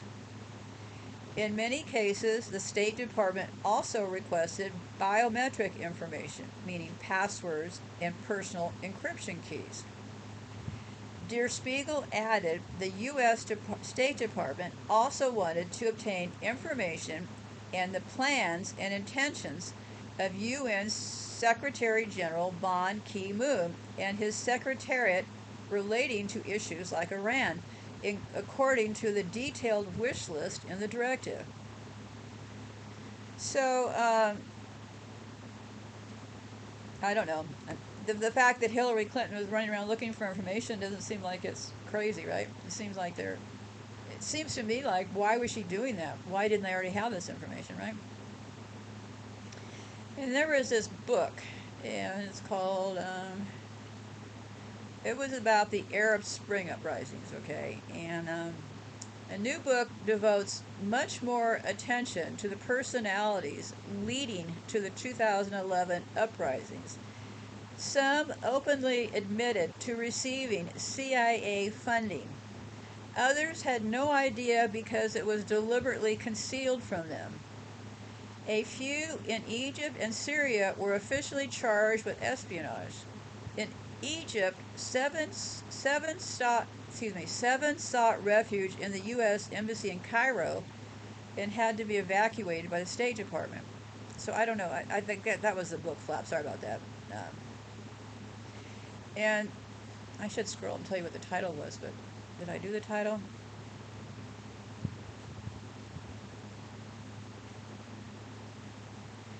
No, I'll get to that in a minute. The title is in French, I think. Okay, so democracy, America's biggest export. According to Bensad, the MENA Arab Spring revolutions have 4 unique features in common. None were spontaneous. All required careful and lengthy 5+ years of planning by the State Department, CIA, pass-through foundations, George Soros, and the pro-Israel lobby. This is all about the Israel deal, right? All focus exclusively on removing reviled despots without replacing the autocratic power structure that kept them in power. Third point, no Arab Spring protests made any reference whatsoever to powerful anti-U.S. sentiment over Palestine and Iraq. All the instigators of Arab Spring uprisings were middle-class, well-educated youth who mysteriously vanished after 2011. Nonviolent regime change. Bensaj, this guy who wrote that book, begins by introducing nonviolent guru Gene Sharp. And this person has links to the Pentagon, the CIA intelligence. The U.S. goal in the Arab Spring revolutions was to replace unpopular despot dictators while taking care to maintain the autocratic U.S. friendly infrastructure that had brought them to power. All initially followed the nonviolent precepts Sharp outlined in his 1994 book, From Dictatorship to Democracy. So that's what you're looking for, From Dictatorship to Democracy. In Libya, Syria, and Yemen, the U.S. and their allies were clearly prepared to introduce paid mercenaries when their Sharpian revolutionaries failed to produce regime change. And you'll also notice in the language they use, like if you go listen to some of those Obama speeches, once you know more about these people, then listening to what they were saying to cover up these lies is actually quite fascinating stuff, because they always want to act like, well, no, U.S. soldiers. Nobody from the United States was killed. Nobody from the U.S. was harmed. And that's why I think Benghazi blew up like it did, because 4 people were indeed harmed, so they had to come clean. So they're always peppering their speech with, well, we're fighting them over there, so they won't get us over here, and we're not going to have any U.S. military boots on the ground. Well, yeah, they don't need to, because they're paying mercenaries, right? So they use that in that language because they know that if they know that during Vietnam they got into trouble when people started viewing those pictures of murdered Vietnamese people. It didn't start to look so much like democracy and peace now, did it? So, okay, follow the money. Relying mainly on WikiLeaks cables and the websites of key CIA pass-through foundations. They have all these foundations. It's all of them, right? So, okay, let me start over. Relying mainly on WikiLeaks cables and the websites of key CIA pass-through foundations, Bensad methodically lists every State Department conference and workshop the Arab Spring heroes attended, the dollar amount spent on them by the State Department, and key democracy-promoting foundations, the specific involvement of Google, Facebook, Twitter, and Obama's 2008 Internet campaign team in training Arab Spring cyber activists in encryption technology and social media skills, U.S. embassy visits and direct encounters with Hillary Clinton, Condoleezza Rice, John McCain, Barack Obama, and Serbian trainers from Canvas, which is a CIA-backed organization that overthrew Milosevic in 2000. So right here they're saying that they in fact know that these groups in 2008 set up internet campaign teams training Arab Spring cyber actives in encryption technologies and social media skills. How much more involved can they be than this, right? That's why I always say, look for how this stuff gets started. So to me, 100% the United States cooked up the Arab Spring. Just like I said, let's take them all out all at once. Let's get them all. All those black people over there hiding all that wealth. Let's get it. It's ours. Get it. Well, look what they did to the They haven't changed their stripes for a second. Look what they did to the Assange Nation here in this country. The native Indians that had all that money that the FBI got started, and they took all their money because those people shouldn't have all that money. So yeah, let me get back to this guy's thing. So if you're interested in this, I would definitely get a copy of his book. Ben Saad focuses most heavily on the Tahrir, Tahrir Square uprising in Egypt. The Washington Post has estimated approximately 10,000 Egyptians took part in NED and USAID training in social media and nonviolent organizational techniques. So NED, USAID did training on social media. And I'll continue reading.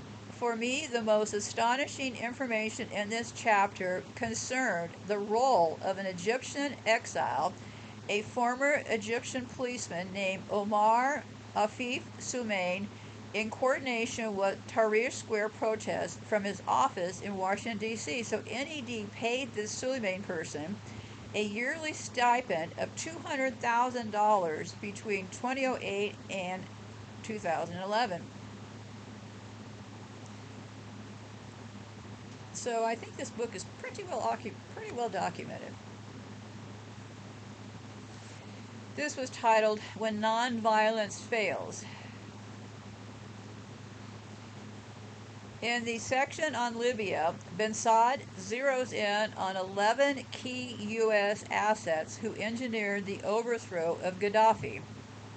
Some participated in the same State Department training as the Middle East opposition activists and instigated nonviolent Facebook and Twitter protests to coincide with the 2011 uprisings in Tunisia and Egypt. Others in exile underwent guerrilla training sponsored by the CIA, Mossad, Chad, and Saudi Arabia. A few months after Gaddafi's assassination, some of those same militants would lead Islamic militias attempting to overthrow Assad in Syria. And, I don't think I said this before, so I'll try not to get overly graphic, but, they supposedly, now I've looked at those videos of when they supposedly killed Gaddafi, okay, they said they stuck a shiv up his anus, his butt, right? So we're all adults here, so I should be able to talk in language and not code. So they shoved his shiv up his anus. Now, I imagine if you did a square-by-square review of that video that they show of him being murdered, that is probably not true, right? But I don't have those capabilities myself. But the point is this. Somebody supposedly filmed him getting murdered, right? What a great way to murder somebody, right? You murder him by sticking a shiv right up his ass. So, and I'm sorry for being crude, but so probably nobody is thinking, gee, I wonder if he's really dead. You see what I'm saying?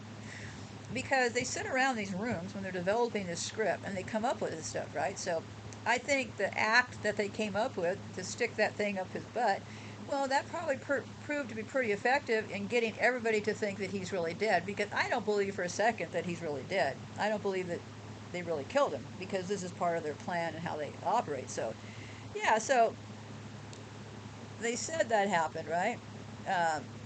But anyway, so right after that, yeah, funny that all these people had been trained by the U.S., right? Between 2005 and 2010, the State Department funneled $12 million to opposition forces opposed to Assad.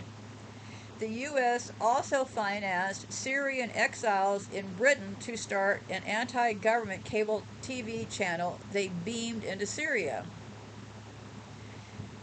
In the section on Syria, Ben Saad focuses on a handful of Syrian opposition activists who received free U.S. training in cyber activism and nonviolent resistance beginning in 2006. One person, Osman Majed, is featured in the 2011 film How to Start a Revolution, about a visit with Gene Sharp in 2006. Monjed and others worked closely with the U.S. Embassy, funded by the Middle East Partnership Initiative. This is a State Department program that operates in countries such as Libya and Syria, where U.S. aid is banned. So USAID, is a CIA operation. But evidently, U.S. aid is banned in some countries, okay? So where they are banned, you'll find this group called the MEPI, which is the Middle East Partnership Initiative. In February 2011, these groups posted a call on Twitter and Facebook for a day of rage. Nothing happened. When Sharpian techniques failed to produce a sizable nonviolent uprising, as in Libya, they and their allies, Saudi Arabia, Turkey, Qatar, and Jordan, were all set to introduce Islamic mercenaries, many directly from Libya, to declare war on the Assad regime. And I'm reading from their words. I was astounded to learn that Forum Fikra, Fikra, a forum for Arab activists working against authoritarian governments, was mainly funded by the Nathan and Esther K. Wagner Family Foundation. The latter also funds numerous pro-Israel groups and projects, as well as the Washington Institute for Near East Policy, a pro-Israel group with close ties to AIPAC. The color revolutions were CIA-instigated uprisings that replaced democratically elected pro-Russian governments with equally autocratic governments more friendly to U.S. corporate interests. In Serbia in 2000, it was called the Bulldozer Revolution. Georgia, 2002, the Rose Revolution. Ukraine, 2004, the Orange Revolution. Kyrgyzstan in 2005, Tulip Revolution. Democracy promoting foundations as well here. Democracy is synonymous with capitalism. So whenever you think of democracy, think of capitalism, right? And it goes on to say, here are 7 of the main ones involved in funding and training Arab Spring activists. U.S. aid, U.S. Agency for International Development, State Department agency charged with economic development and humanitarian aid with a long history of financing destabilization activities, especially in Latin America. NED, National Endowment for Democracy, national organization supported by State Department and CIA funding dedicated to the promotion of democratic institutions throughout the world, primarily funder of IRI and NDI. IRI is the International Republic Institute, democracy promoting organization linked with the Republican Party, currently chaired by Senator John McCain, but he's dead now, right? NDI, National Democratic Institute for International Affairs, promoting organization linked with the Democratic Party, so chaired by Madeleine Albright. So they each have their own. This is just a dual operation, right? You write a script, you just put in 2 parts to the script, right? And then you get both parts of the script to argue with each other, right? OSI, Open Society Institute, founded by George Soros in 1993 to help fund color revolutions in Eastern Europe, also contributed major funding to Arab Spring revolutions. Freedom House, a U.S. organization that supports nonviolent citizen initiatives in societies where liberty is denied or threatened, financed by U.S. aid, NED, and the Soros Foundation. Canvas, Center for Applied Nonviolent Action and Strategies. Center originally founded by the Serbian activists of Otpor, who the U.S. funded and trained to overthrow Milosevic, and who was instrumental in training Arab Spring activists, funded by Freedom House, IRI, and George Soros. Funny how they all work together, isn't it? Okay. So that is what they're calling the Arab Spring, okay? Supposedly started with a bunch of people, nonviolent protests, which took an ugly turn in a whiplash across that entire area, right? So, interesting things about Libya. Libya was the rich history of ethnic groups.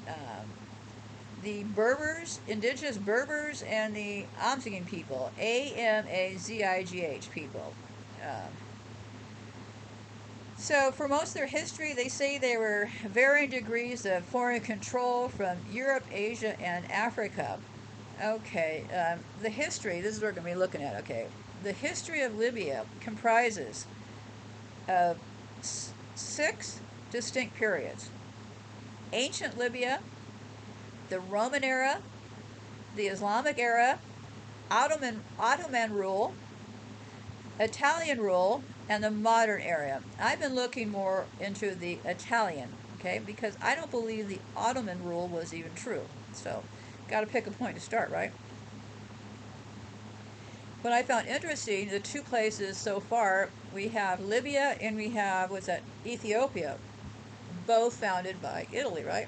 And also, Ethiopia has the same flag as Israel.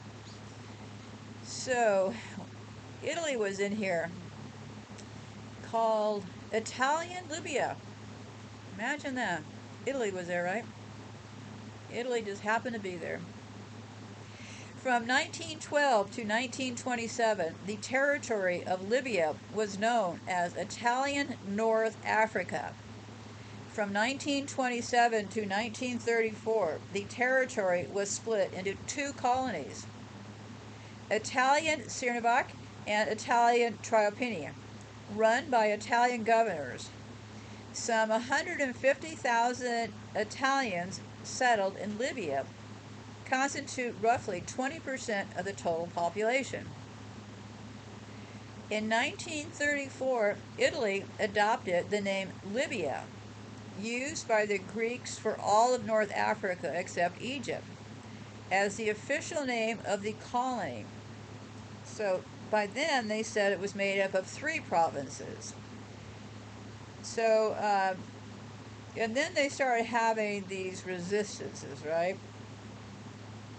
In 1934, the political entity called Libya was created by Governor Balbo with capital Tripoli, with the capital at Tripoli. The Italians emphasized infrastructure improvement with public works. In particular, they hugely expanded Libya's railway and road networks from 1934 to 1940, building hundreds of kilometers of new roads and railways, and encouraging the establishment of new industries and dozens of new agricultural villages. During World War II, Libya was at the center of destructive fighting between the Axis and the British Empire. The Allies conquered from Italy all of Libya by February of 1943. So Italy was out of the picture and it was taken over by the Allies. From 1943 to 1951, Tripolitania and the other Psychopath were under British military administration, while the French controlled the part called Frezan, Fezzran. In 1944, Idris returned from exile in Cairo, but declined to resume permanent residence until they removed some foreign stuff in the country, okay? But what's interesting is this, is that they had, remember they colonized Africa with supposedly royal people, right? The people wearing the crowns and the jewels and stuff, right? And then they went through this era where they put all these crazy dictators in place, and they were all wearing the crazy gold medals and stuff, right? So, but what was interesting about Libya is they only had one, one king there. But let me keep reading here. On 21 November 1949, the UN General Assembly passed a resolution stating that Libya should become independent before January of 1952.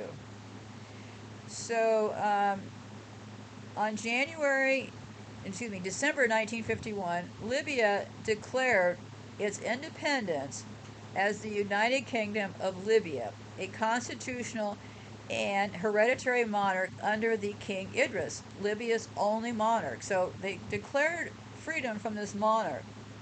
Idris, Idris, was his king's name. So 1951 also saw the enactment of the first Libyan constitution. The Libyan National Assembly drafted the constitution and passed a resolution accepting it in a meeting held in the city of Benghazi in 1951. So the enactment of the Libyan constitution was significant in that it was the first piece of legislature to formally entrench the rights of Libyan citizens following the post-war creation of the Libyan national state. Following on the intense UN debates during which Idris had argued that the creation of a single Libyan state would be a benefit to the region of Trifolia, Fars, and to those three regions. The Libyan government was keen to formulate a constitution which contained many of them. So I'm not going to get muddled down in the weeds here, but basically,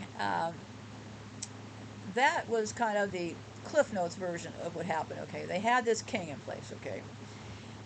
But remember also, I've been looking into videos about Libya, and really there's only that one big part of the country up there where the dam was, Derna, and that one part of Tripoli up there that's really habitable, right? The rest of it's pretty much desert. That's why they don't have a big population. And that's why they were so poor all that time. Until, of course, they discovered oil. Let me see here. So, yeah, so the simple story is this. All that stuff was going on up until the point they discovered oil, okay? But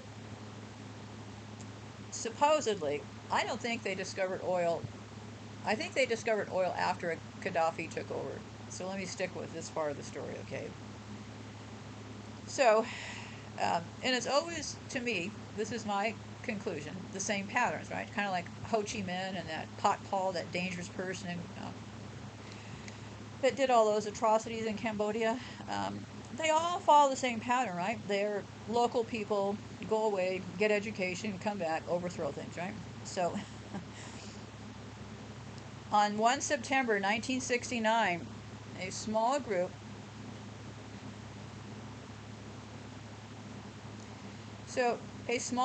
of military officers led by a 27-year-old army officer, Muammar Gaddafi, staged a coup d'etat against King Idris, launching the Libyan revolution. Gaddafi was referred to as the brother, leader, and guide of the revolution in government statements and the official Libyan press.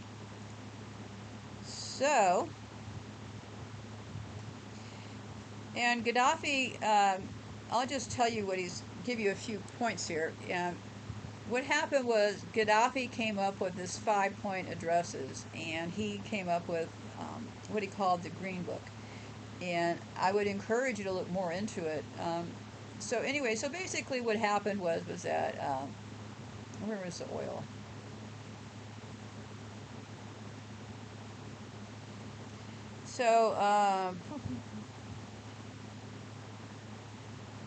So he did what they called a direct democracy, okay?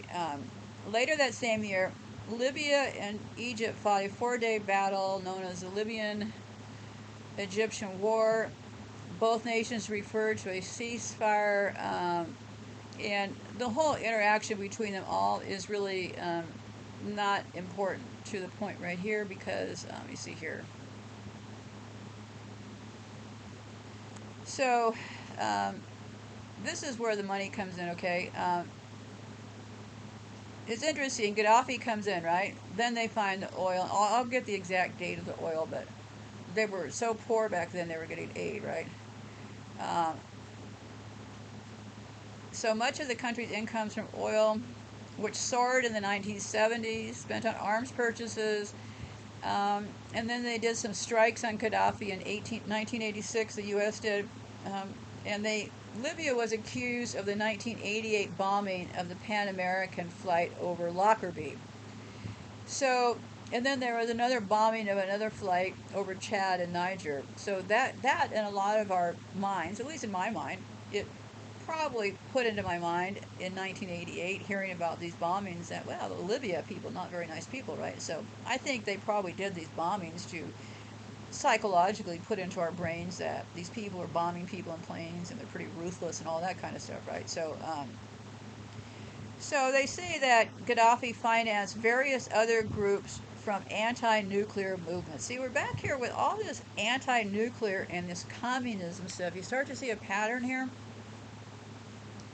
So because it had been so poor, from 1977 onwards, per capita income in the country rose to more than U.S. $11,000, the fifth highest in Africa. Okay, they were able to do that by not borrowing money, but anyway, so that Gaddafi doubled the minimum wage. He did all kinds of price controls. He did a lot of things. He was really looked upon, and this is just my view, as he was going to be the savior of Africa. That's how they had positioned him, okay? So, 2011, uprisings and first civil wars. After popular movements overturned the rulers of Tunisia and Egypt, its immediate neighbors to the west and east, Libya experienced a full-scale revolt beginning on 17 February 2011. By 20 February, the unrest had spread to Tripoli. In the early hours of 21 February 2011, Gaddafi's oldest son spoke on TV about saying that they're coming to get everybody, right? Let me see here. The oldest son of Mohammed Gaddafi spoke on Libyan television of his fears that the country would fragment and would be replaced by 15 Islamic fundamentalist imitaries if the uprising engulfed the entire state. He admitted that mistakes had been made in quelling recent protests and announced plans for a constitutional convention, but warned that the country's economic wealth and recent prosperity was at risk and warned of rivers of blood if the protests continued. So then they started doing these other protests and stuff, and let me scan down here. Basically, well, say what you want, but I believe that this was all staged, right? Okay. And then I had been looking at Italy. Yeah, I don't know why I can't. The colonization of Libya, but for today's purposes, I'm not really sure that it's that important. But just know that Italy was there first. Okay. I'm gonna put this on hold for a second and scroll down here and see. There's really quite a history there. Italy, according to this quote, has not yet confronted its colonial past, and issues of racism and anti-Semitism are not commonly discussed and analyzed in the country. Italy colonization in Africa, motivated largely by the desire to enhance the historic glory of Italy and to help Italy find its place in the sun. Yeah, there's this theory that a lot of this was done that Italy colonized, not like the other people being so greedy, but to give themselves some semblance of stature or something. Along with other colonial powers, forced Italians to think about racial differences, and many Italians came to accept racial differences to some degree. I don't think that. Um, so this was a piece that I was wandering around and found. The world faces a watershed moment in human rights, with tyrants and despots coming under increasing pressure from the internet, social networking sites, and the activities of WikiLeaks, Amnesty International says in its annual roundup. The rights group singles out WikiLeaks and the newspapers that pored over its previously confidential government files, among them The Guardian, as a catalyst in a series of uprisings against repressive regimes, notably the overthrow of Tunisia's long-serving president, that Ben Ali guy. His whole name is Zayed al-Adin Ben Ali, Benali. The year 2010 may be remembered as a watershed year when activists and journalists used new technology to speak truth to power, and in doing so push for greater respect for human rights, Amnesty Secretary General says. It is also the year when repressive governments face the real possibility that their days were numbered. Well, I see it completely differently personally. I remember the year 2010 may well be remembered as a year that the CIA and the U.S. government act like they were there to help people, right? They are, in fact, the evil people acting like they're there to help. So I'll keep reading along, but as this person adds, the situation in the Middle East and North Africa and elsewhere remains unpredictable. There is a serious fight back from the forces of repression. The international community must seize the opportunity for change and ensure that 2011 is not a false dawn for human rights. Well, I would argue the opposite. It became a false flag for human rights, right? People thought, oh, look, they're standing up for themselves. Well, no, it's all agitated. There was this 432-page report that reviews 156 countries and territories, of which at least 89 were found to restrict free speech. 98 carried out torture and other ill treatment, and 48 had documented prisoners of conscience. The report covers only to the end of 2010. What that means? Oh, wait a minute. Okay. So they did this report, and it came up to the beginnings of the so-called Arab Spring. That's why I had it here. Okay.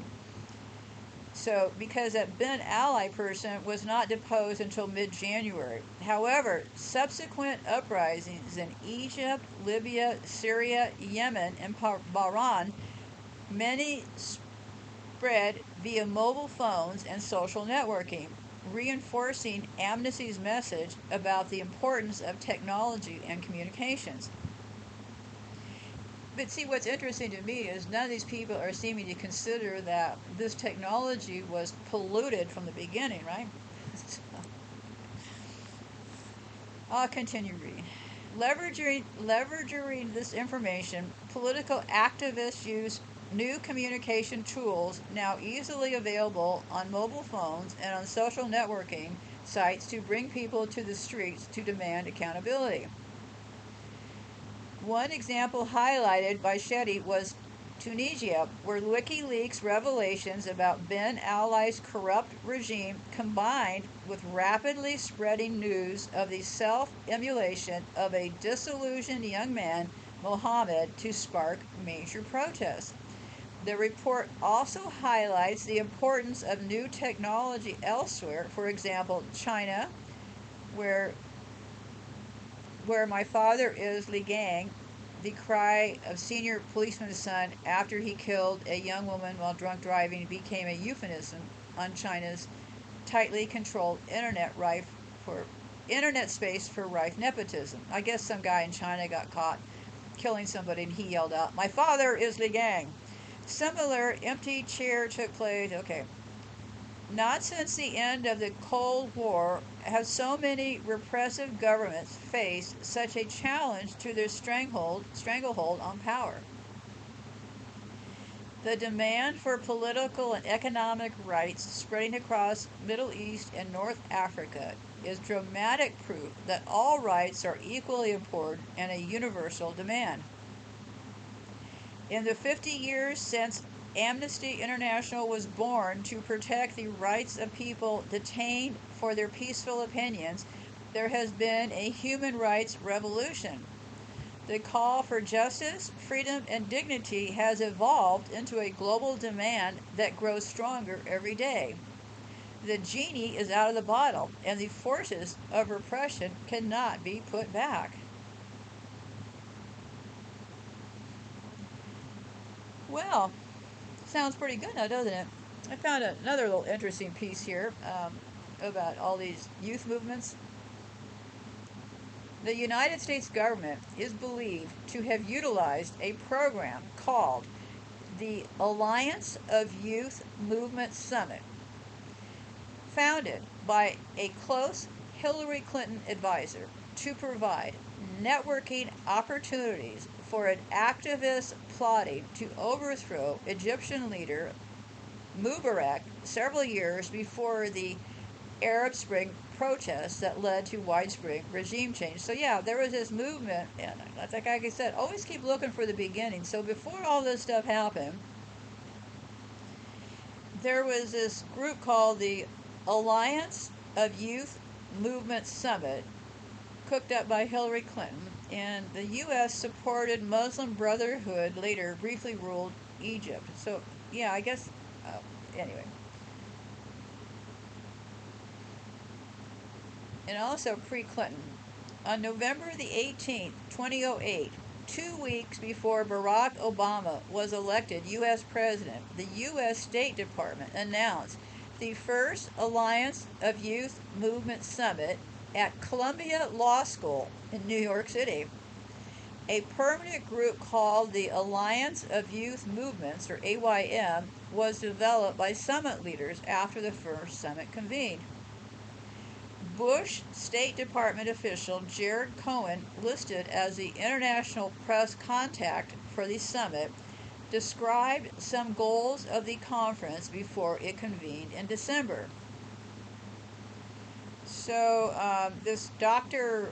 Hassan of the University of Warwick in the UK describes the summit as the brainchild of Mr. Cohen.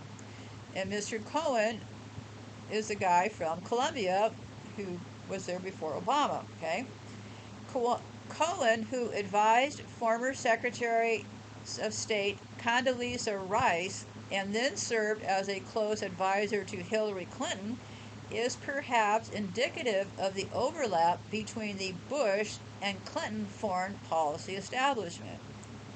So he serves as an adjunct senior fellow on the Council of Foreign Relations. Yeah, so he's been on both parties, right? So this Cohen person, before all this stuff got started, I was just talking about, I reeled it back to 2008, 2 weeks after Barack Obama was elected president.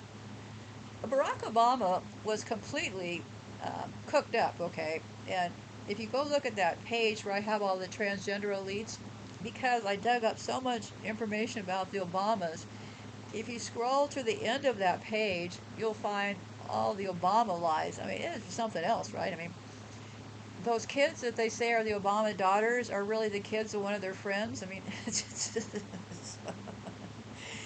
so anyway, yeah, so right after Obama takes office, right, this thing gets kicked into place. So, shouldn't surprise any of us, right?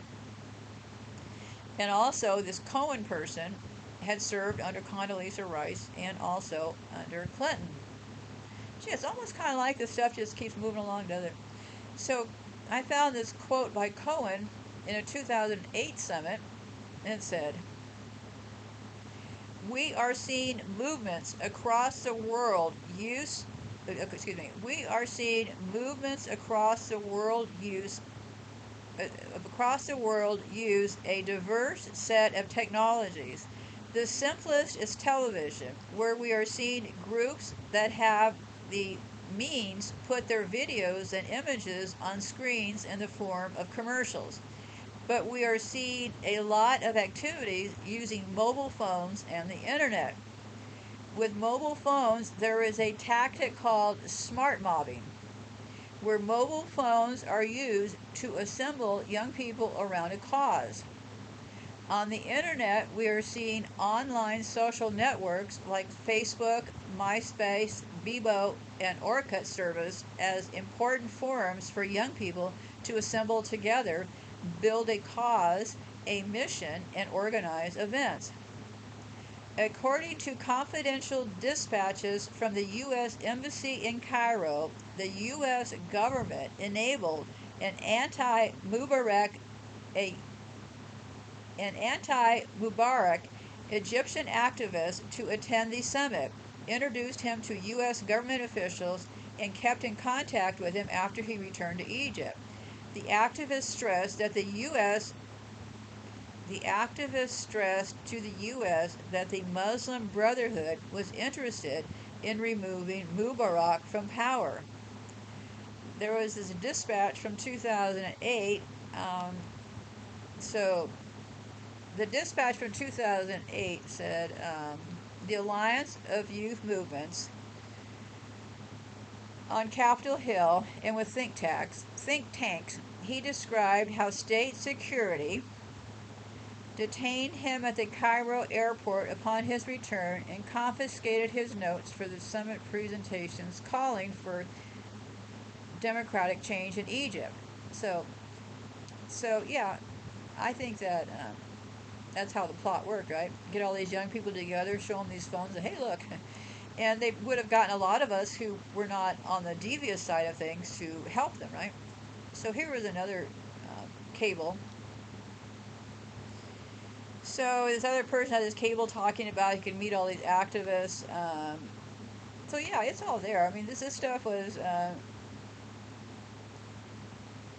President Mugabe's confidence said he wants to convince the USG that Mubarak is worse than Mugabe and that the anyway, it is really there was a piece I found here that showed more of the continuity between them all. When Hillary Clinton took over State Department the next month, she kept Cohen on her State Department policy staff. Cohen worked for Clinton for almost 2 years, where he focused on counter-radicalization strategies in the Middle East before taking a job with Google.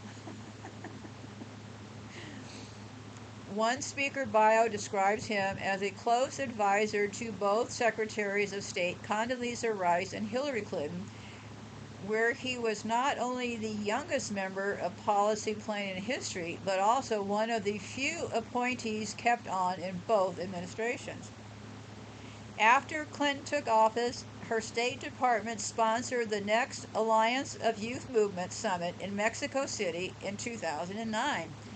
Clinton personally announced and addressed that summit and encouraged the activists in attendance.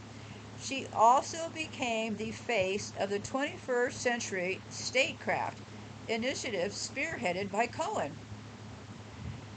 Clinton's State Department partnered with Google, Facebook, and others to sponsor the 2009 Alliance of Youth Movement Summit in Mexico City on October the 16th, 2009. Clinton, as Secretary of State, addressed that summit with a video message. Secretary of State Hillary Rodham Clinton first announced this summit in March 2009. So if we want to reel back this Arab Spring, I would say March of 2009 would be probably about the official kicking off point, right? So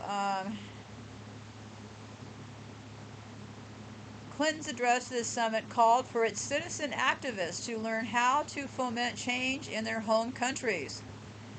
The plot to help catalyze regime changes in Europe was intended to be secret, as evidenced by the confidentiality of this memo, which noted that the activist plan in its early stages was still unrealistic, but as the organization evolved, it became more transparent about the fact that it was supporting rebel insurgencies. Yeah, imagine this happened because this is all one big bait and switch, right? So, in order to get a lot of us to probably join them in these things, they act like, oh, it's helping the little guy, right?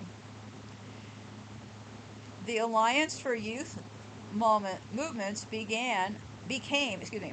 the Alliance for Youth Movements became movements.org in 2011, according to 2011 announcement by Fast Company that noted the move was just in time to help organize Egyptian grassroots activists with restored internet access. Boy, isn't that interesting how all that happened, right? I'm going to mark my spot here. I'm about over halfway through here. So here we got our founding point, right? The Alliance for Youth Movements became movements.org in 2011. So, just in time. Now, isn't that just fascinating how that happened just right there at this key time of history? Funny. Let me scroll down a second here before I...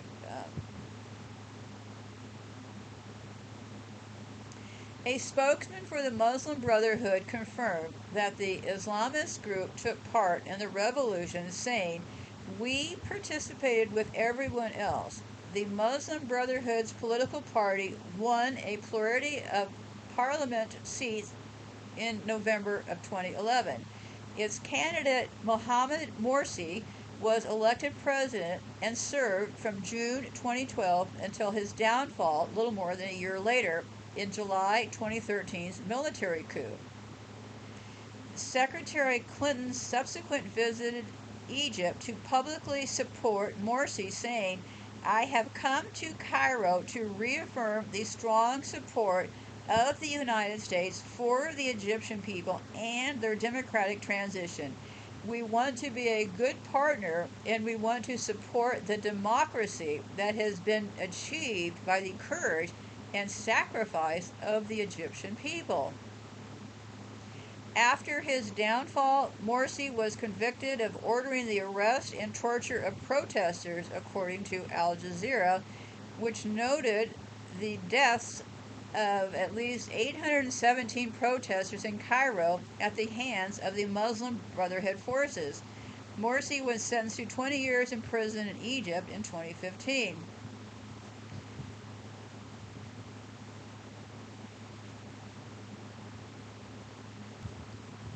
This part I'm going to read you is going to be key here because I've talked about ISIS. ISIS. Okay. So when you're looking at this for yourself, keep in mind that ISIS. Okay. Here is a quote I found. Okay. So movements.org has also partnered with Al Jazeera to create an interactive online map showing Assad officials who defected from the Syrian regime and in some cases joined the rebel movement in Syria.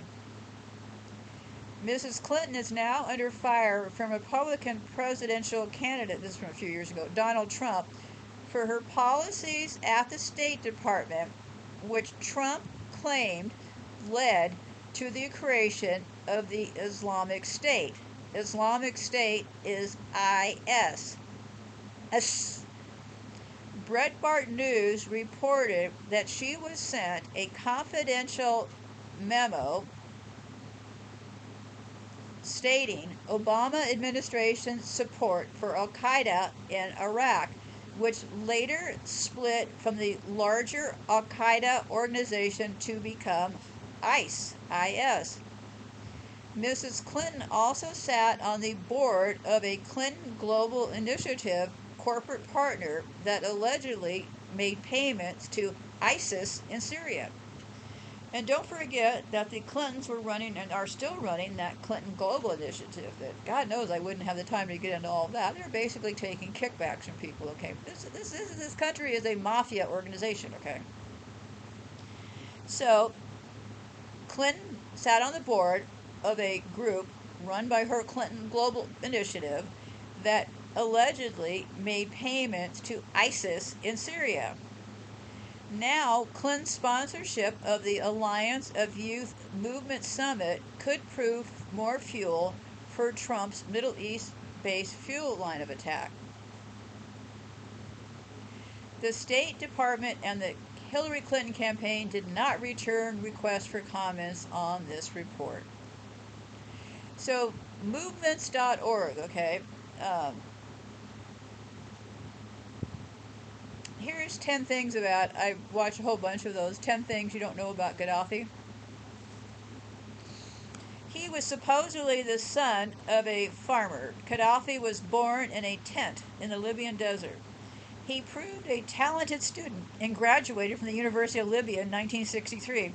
A devout Muslim and ardent Arab nationalist, Gaddafi early began plotting to overthrow the Libyan monarchy of King Idris. He graduated from the Libyan Military Academy in 1965 and thereafter steadily rose through the ranks, all the while continuing to plan a coup with the help of his fellow army officers. On 1 September 1969, Gaddafi seized control of the government in a military coup that deposed King Idris. Gaddafi was named Commander-in-Chief of the Armed Forces and Chairman of Libya's new governing body, the Revolutionary Command Council. He outlawed alcoholic beverages and gambling in accordance with his own strict Islamic principles. Gaddafi also began a series of persistent but unsuccessful attempts to unify Libya with other Arab countries. He was adamantly opposed to negotiations with Israel and became a leading figure in the Arab world in the rejection of the Egyptian-Israeli peace process. He earned a reputation for military adventuresome. His government was implicated in several abortive coup attempts in Egypt and Sudan, and Libyan forces persistently intervened in the long-running civil war in neighboring Chad. So, Libya, a country located in North Africa, most of the country lies in the Sahara Desert, and most of its population is concentrated along the coast and its immediate hinterland, where Tripoli is the de facto capital, Benghazi and the other major cities are located. So if you look at a map, that port area is what got taken out, and that port area was where they brought in goods to Libya, okay? So it has a, during Gaddafi's rule, Libya saw significant investments in infrastructure. Gaddafi implemented a pseudo-socialist model that involved the administration of state-owned companies. Where does this sound familiar? Oh, let me see. What was it? Russia in 1906, they nationalized the state-owned stuff, and then all of a sudden they ended up in the United States under Standard Oil. Seems to be a little pattern here to me. So Gaddafi invested, something you'll read about, is called the Great Man-Made River Project, but unfortunately he didn't get it quite finished. So, yeah, I think that this dam, to me, went right off on cue, and I believe that it got hit. Now I'm talking about current events, okay? Derna, D-E-R-N-A, the dam that broke. The storm that hit was called Daniel. A storm called Daniel and a dam called Derna. So they said that, estimated that 30 million cubic meters of water were released into Derna after the dams broke. I would have to argue probably with the help of some dynamite, but I wasn't there. But so, due to heavy flooding, going to be a lot of disease, a lot of destruction. There were two major dams upstream from Derna, okay? So Derna is a big, prosperous city, okay? For one, it had not been maintained since 2002, according to this deputy mayor person, okay? On the other hand, he said the dams were not very large. And the first dam was only 70 meters tall, 230 feet tall. Once one dam collapsed, the second one was facing a losing battle. Not only did it have to deal with heavy rains that were still pouring down in the storm, but it was also hit with a raging wall of water released with force from behind the other dam. The multiplied force of the water was only strengthened due to the elevation difference between the first and second dam, and the stream took the second dam down on its way to Derna and ultimately the sea. Coming down the river, the water traveled approximately 12 kilometers or 7 miles from the top of the first dam until it reached the sea. Experts estimate that 30 million cubic meters of water were released when the dams broke, equivalent to 12,000 Olympic-sized swimming pools. Derna, Libya, was the hardest hit after the two dams burst upstream from the city. So they had supposedly 100,000 inhabitants there. So they were saying when this was written about 20% destroyed, but probably much larger. There's also Benghazi, Libya. The storm caused flooding in cities along Libya's eastern coast, including Benghazi. Baida, Libya. Baida was another city along Libya's eastern coast that experienced flooding due to Storm Daniel. Alexandropos, Greece, is a city near where the fire started. Stamta, Greece. Stamta is a suburb near Athens where helicopters were water bombing. I don't know what that means. So it also hit Greece. The death toll from Storm Daniel in Libya is devastating. The Libyan Red Crescent reported. Okay, so the political situation in Libya remains complex and unstable. The country is in a political stalemate with competing centers of power claiming legitimacy for control. The North African country became divided between two rival administrations in the years after the throwing of former leader Muammar Ghaddafi a decade ago. The Government of National Accord, or GNA, is based in the capital of Tripoli, located in the west, while the Libyan National Army, or LNA, is in the east.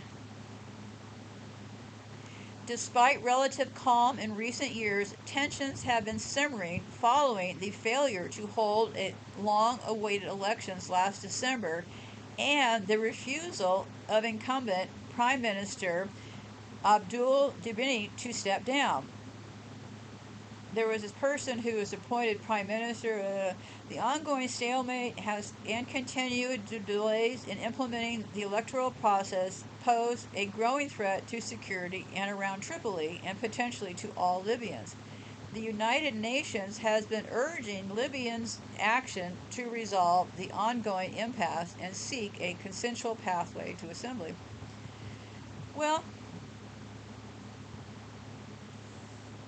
so then it went on to say, the situation is further complicated by recent deadly clashes between two largest armed groups in the Libyan capital of Tripoli. These developments underline the absence of command and control over the fragmented security apparatus in western Libya and highlight the urgent need to establish a unified government and military. In conclusion, ensuing stability in Libya is all the more important in light of the situation in Niger, and Sudan. The UN sees elections as the only way to break the current impasse. Libya's economy primarily depends on revenues from the petroleum sector, which represents over 95% of export earnings and 60% of GDP. These oil revenues and a small population give Libya one of the highest nominal per capita GDP in Africa. Other industries in Libya include mining, agriculture, and tourism, but they are less developed and contribute less to the national income.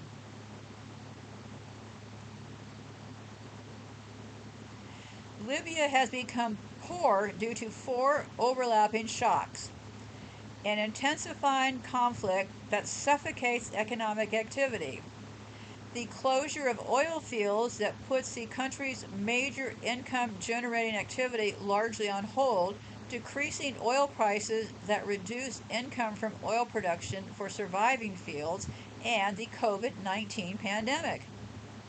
Since 2014, Libya has been embroiled in civil war and oil prices have hit a 7-year low. The Libyan civil war continues to ravage Libya's infrastructure and deter investors from providing the capital necessary for reconstruction. Before the discovery of oil in the late 1950s, Libya was considered poor in natural resources and severely limited by its desert environment. The production of crude oil, Libya's most valued export, has at times slowed to a trickle due to blockades and security threats to companies. Allocation of oil revenues has become a key point of disagreement. Because I was asking, this part I was doing on ChatGPT, so I asked the question, well, why is Libya so poor? And this is what the answer was. In other words, the simple answer to the question, why is Libya poor, is that oil production fell at the same time as global oil prices. Beyond damaging oil production, the Libyan civil war continues to ravage Libya's infrastructure and deter investors from providing the capital necessary.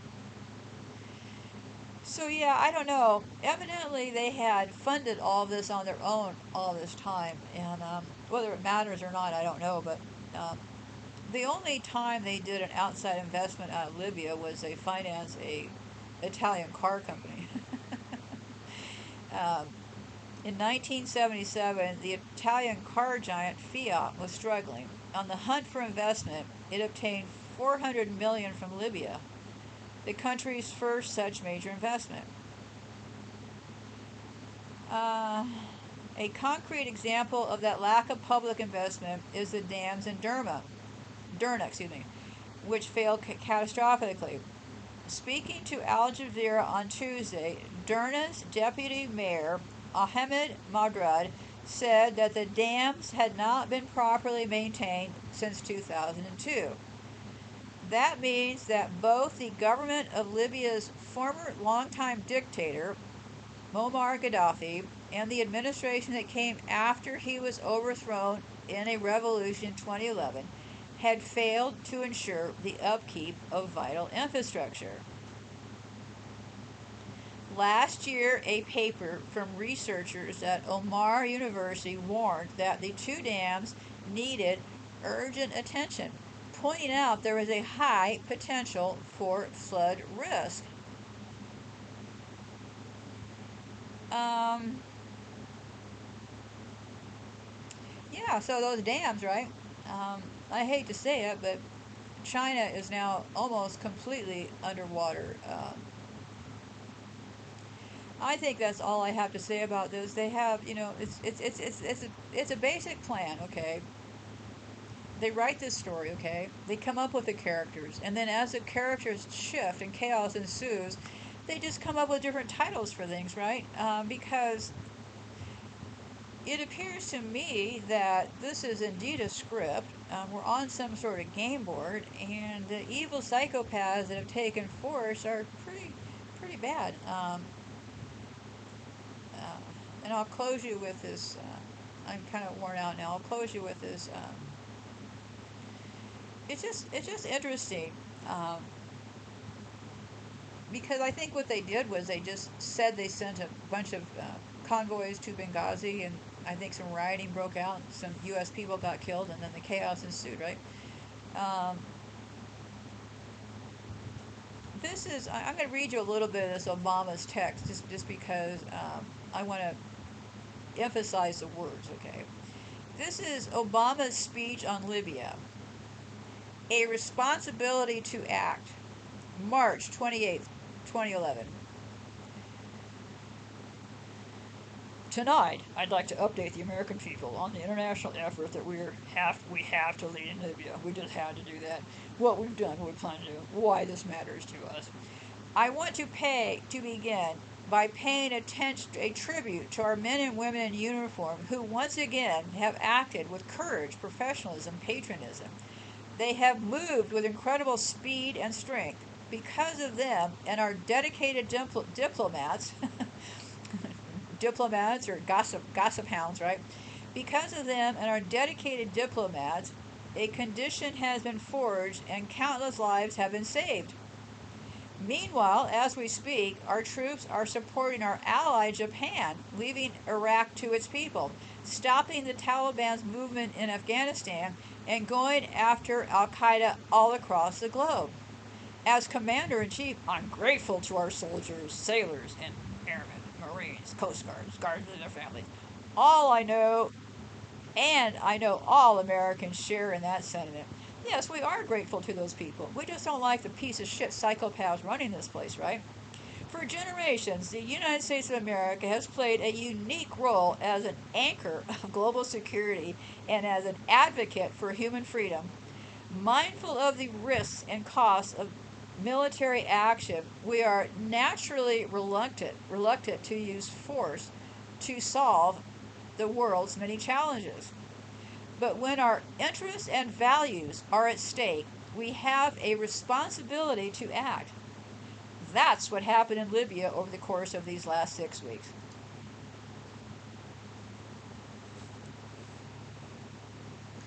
Libya sits directly between Tunisia and Egypt, two nations that inspired the world when we saw their people rose up and take control of their own destinies. For more than 4 decades, the Libyan people have been ruled by a tyrant, Muammar Ghaddafi. He has denied his people freedom, exploited their wealth, murdered opponents at home and abroad, and terrorized innocent people around the world, including Americans who were killed by Libyan agents. Last month, Gaddafi's grip of fear appeared to give way to the promise of freedom. In cities and towns across the country, Libyans took to the streets to claim their basic human rights. As one Libyan said, for the first time we finally have hope that our nightmare of 40 years will soon be over. Faced with this opposition, Gaddafi began attacking his own people. As president, my immediate concern was for the safety of our citizens, so we evacuated our embassy and all Americans who sought our assistance. Then we took a series of swift steps in a matter of days, to answer Gaddafi's aggression. We froze more than $33 billion of Gaddafi's regime's assets. Joining with other nations at the United Nations Security Council, we broadened our sanctions, imposed an arms embargo, and enabled Gaddafi and those around him to be held accountable for their crimes. I made it clear that Gaddafi has lost the confidence of his people and the legitimacy to lead, and I said that he needed to step down from power. I said, Gaddafi, goddammit, from one fellow psychopath to the other psychopath, I want you to get off the field. You're making all of us look fucking bad. No, I just made up that last part.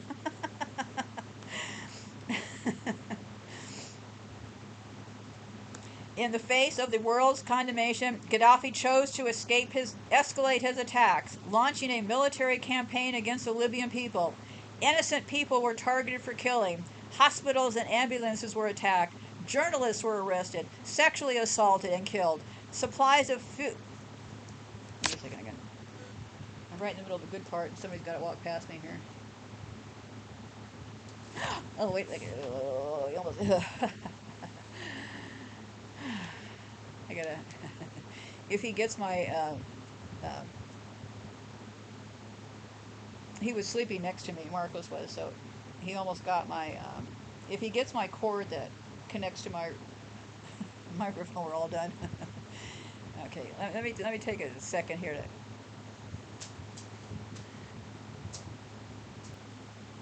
to... Okay, I'm almost down home stretch here, so let me keep going. We've been doing really bad. What happens with radiation is that you absolutely lose your complete appetite, and it hasn't been a problem with the cats because I've been able to get them to take their medicine, and with their canned food, but Marcus and I are having a whole different other thing. We can't eat, we're very thin, and we get so nauseous. But anyway, so let me keep going here. Because the good news is this, had I not set up the plan that I did with the windows and the no heat and stuff, we wouldn't have gotten this far, okay? I'm trying to encourage you. I'm not trying to complain. I'm trying to encourage you that if you have a plan, stick with your plan and keep moving, right? Okay, so, and now I kind of lost track of where I was. So where was I? Oh, I was talking about Obama. Okay. See how all this wording, right? Okay, so let me get back to here.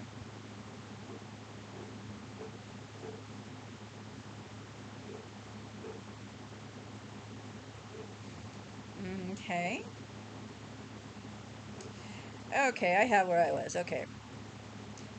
In the face of the world's condemnation, Gaddafi chose to escalate his attacks, launching a military campaign against the Libyan people. Innocent people were targeted for killing. Hospitals and ambulances were attacked. Journalists were arrested, sexually assaulted, and killed.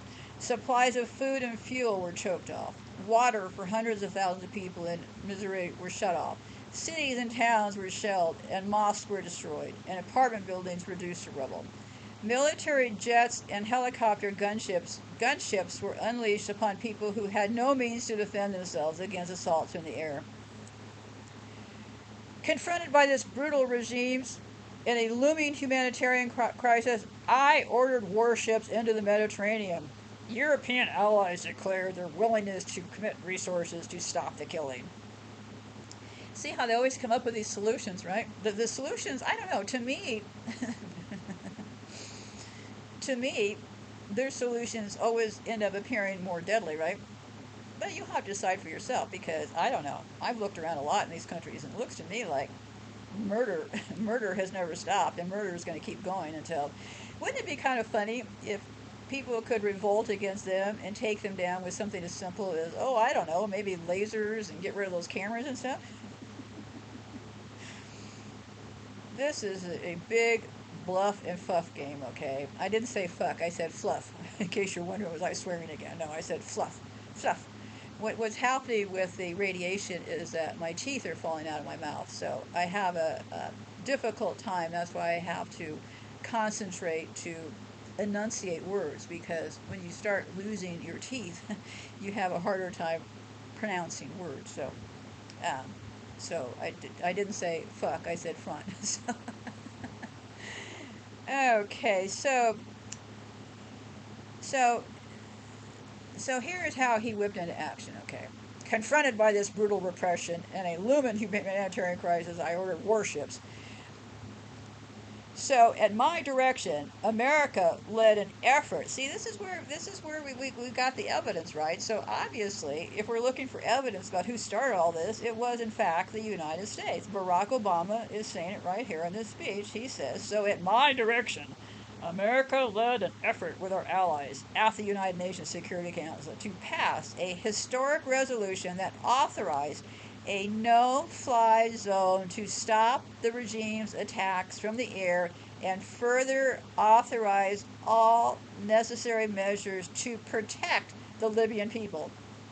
10 days ago, having tried to end the violence without using force, the international community offered Gaddafi a final chance to stop his campaign of killing or face the consequences.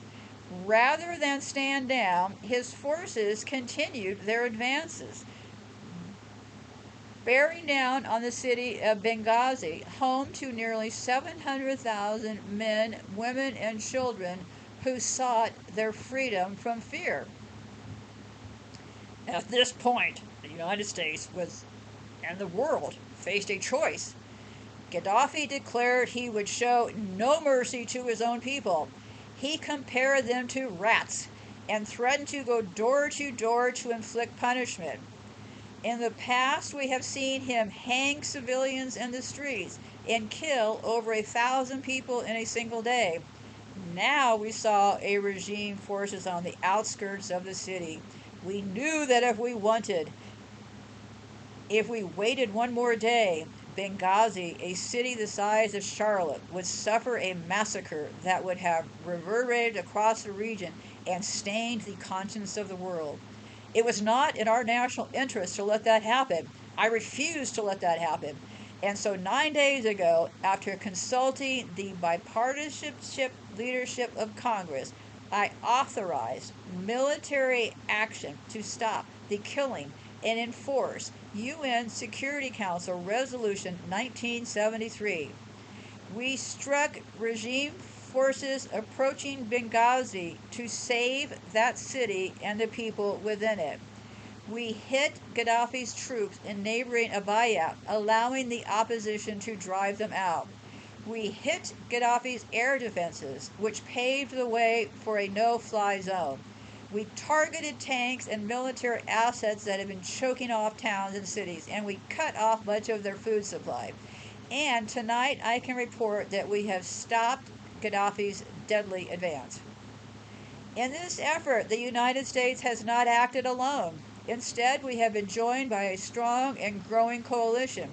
This includes our closest allies, the people who have helped us in murdering the most people around the world. Together we have joined, just kidding.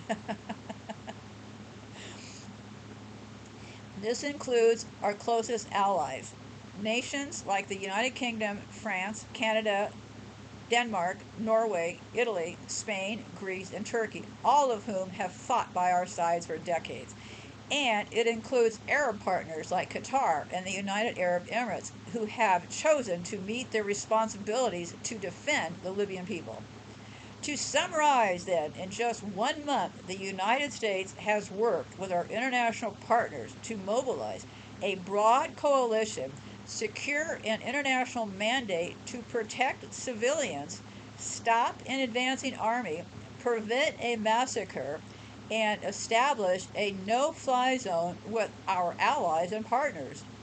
To lend some perspective on how rapidly this military and diplomatic response came together, when people were being brutalized in Bosnia in the 1990s, it took the international community more than a year to intervene with its air power to protect civilians. It took us 31 days.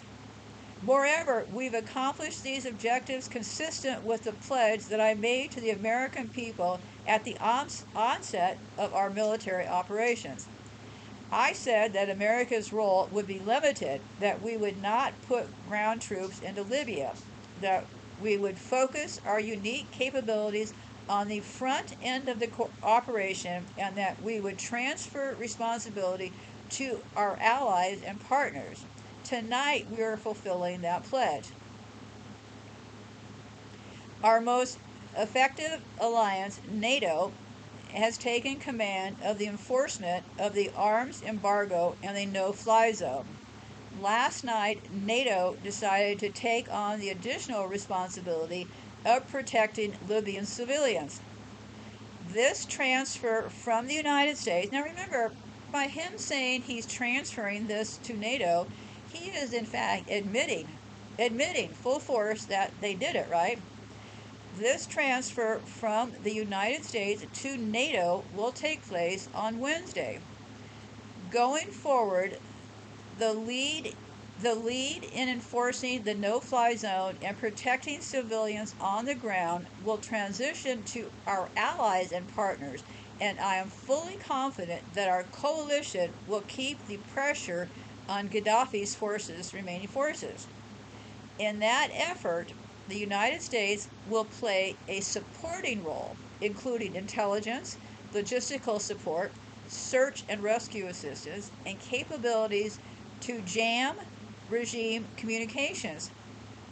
Because of this transition to a broader NATO-based coalition, the risk and cost of this operation to our military and to American taxpayers will be reduced significantly.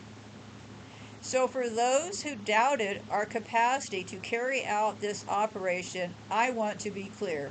The United States of America has done what we said we would do. That's not to say that our work is complete. In addition to our NATO responsibilities, we will work with the international community to provide assistance to the people of Libya. who need food for the hungry and medical care for the wounded.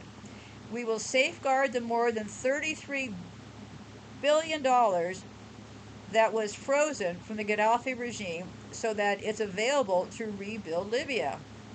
After all, the money doesn't belong to Gaddafi or to us, it belongs to the Libyan people. And we'll make sure they receive it.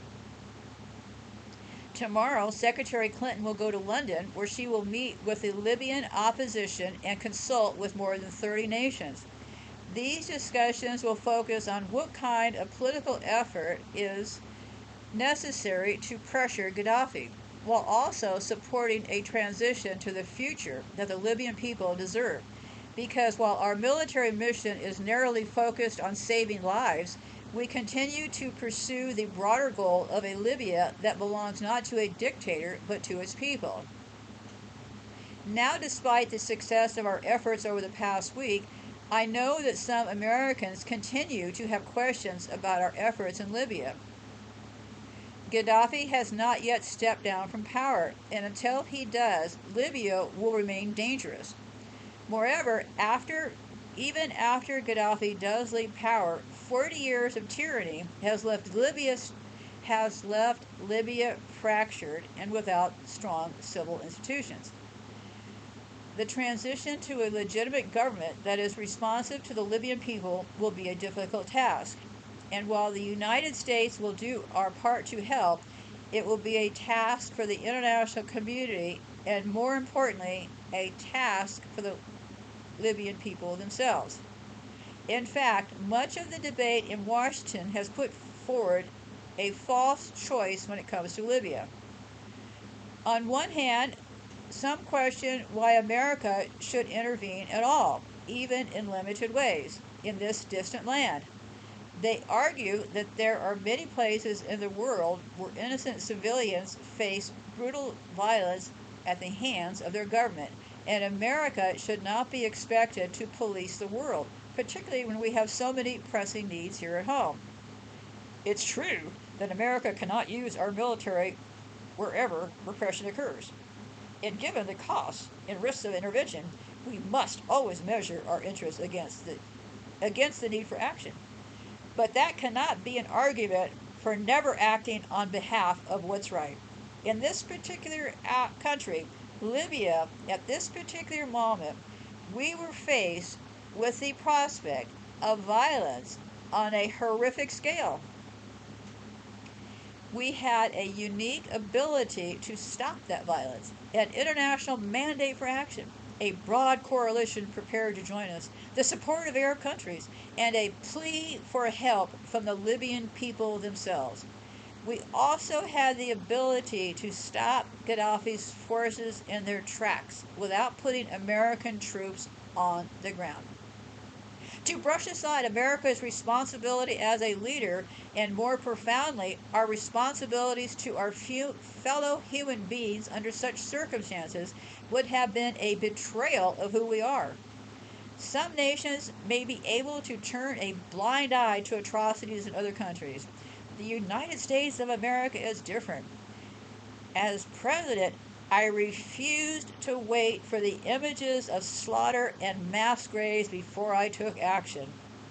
Moreover, America has an important strategic interest in preventing Gaddafi from overrunning those who oppose him. A massacre would have driven thousands of additional refugees across Libya's borders, putting enormous strains on the peaceful yet fragile transitions in Egypt and Tunisia. The democratic impulses that are dawning on the region would be eclipsed by the darkest form of dictatorship, as repressive leaders concluded that violence is the best strategy to cling to power. The writ of the United Nations Security Council would have been shown to be little more than empty words, crippling that institution's future credibility to uphold global peace and security.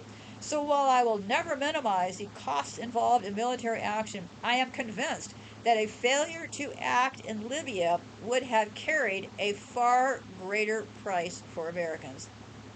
Now, just as there are those who have argued against interventions in Libya, there are others who have suggested that we broaden our military mission beyond the task of protecting the Libyan people and do whatever it takes to bring Gaddafi down and usher in a new government. Of course, there is no question that Libya and the world would be better off with Gaddafi out of power. I, along with many other world leaders, have embraced that goal and will actively pursue it through non military means. But broadening our military mission to include regime change would be a mistake. The task that I assigned our forces to protect the Libyan people from imminent danger and to establish a no-fly zone carries with it a UN mandate and international support. It's also what the Libyan opposition asked us to do. If we try to overthrow Gaddafi by force, our coalition would splinter. We would likely have put U.S. troops on the ground to accomplish that mission, or risk killing many civilians from the air. The dangers faced by our men and women in uniform would be far greater.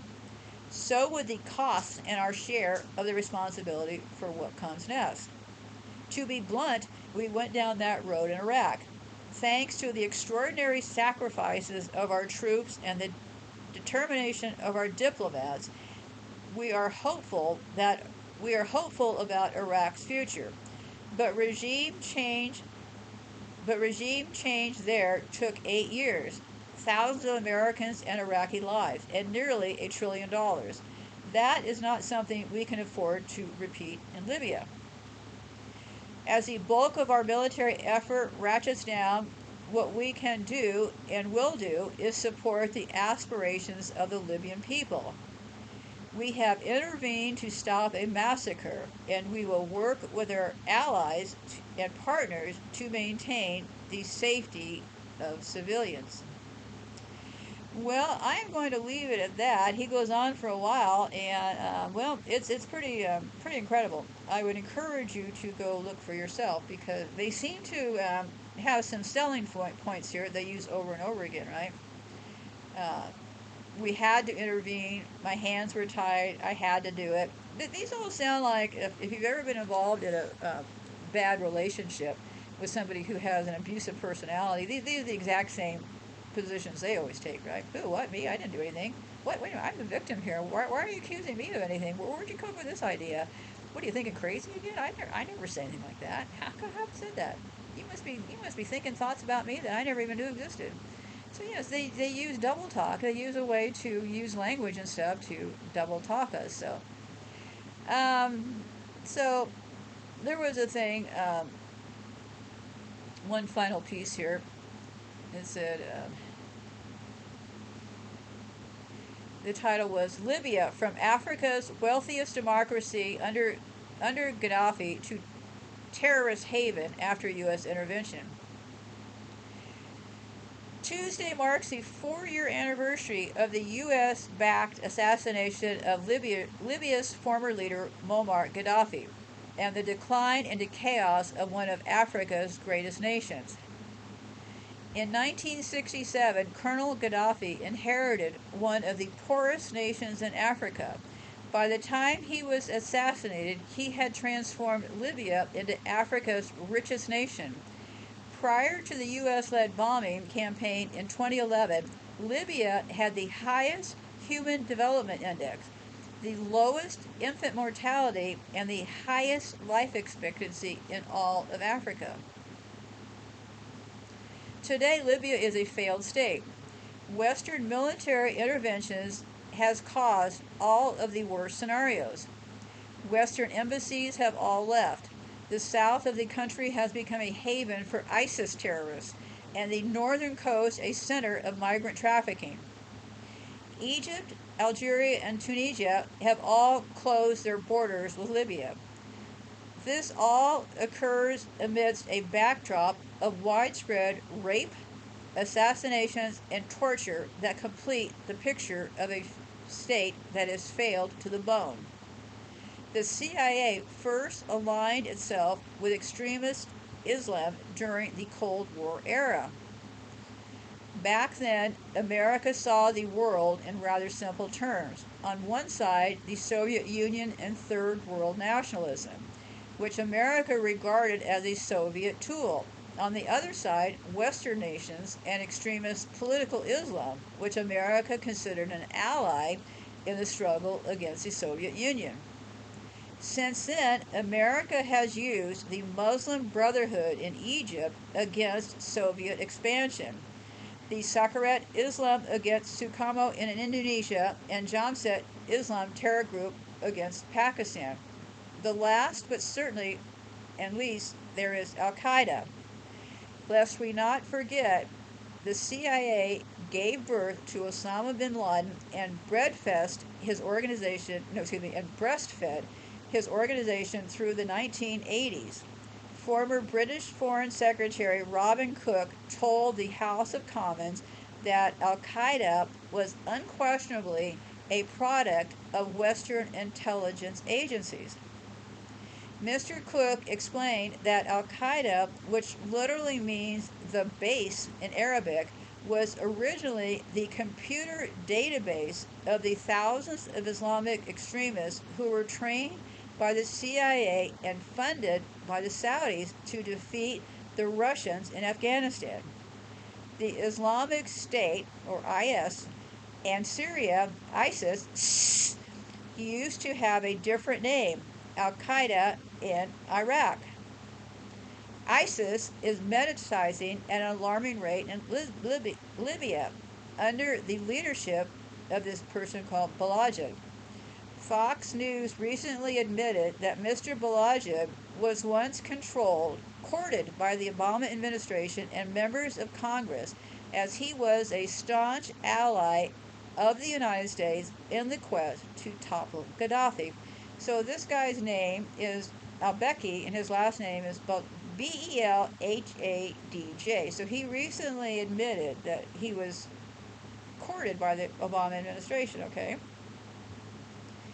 In 2011, the United States and Senator John McCain hailed Balajid as a heroic freedom fighter, and Washington gave his organization arms and logistical support.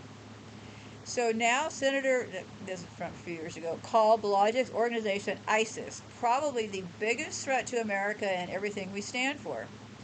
Under Gaddafi, Islamic terrorism was virtually non-existent, and in 2009, the U.S. State Department called Libya an important ally in the war on terrorism. Today, after U.S. intervention, Libya is home to the world's largest loose arms cache, and its porous borders are routinely transited by a host of heavily armed non-state actors, including separatist jihadists who force Mali's national military, ISIS military men led by former U.S. ally Benjadi. So this Benjadi person runs this ISIS group, okay? Clearly, Gaddafi's system of economic and direct democracy was one of the 21st century's most democratic experiments, and NATO's bombardment of Libya may indeed go down in history as one of the greatest military failures. Well, it wasn't a failure. Okay. And now Libya currently has two competing governments, two parliaments, two sets of rivaling claims to control over the central bank and the national oil company. No functioning national police or army. And the United States now believe that ISIS is running training camps across large swaths of the country. On one side, in the west of the nation, Islamic allied militarists took control over the capital, Tripoli, and other key cities and set up their own governments, chasing away a parliament that was previously elected.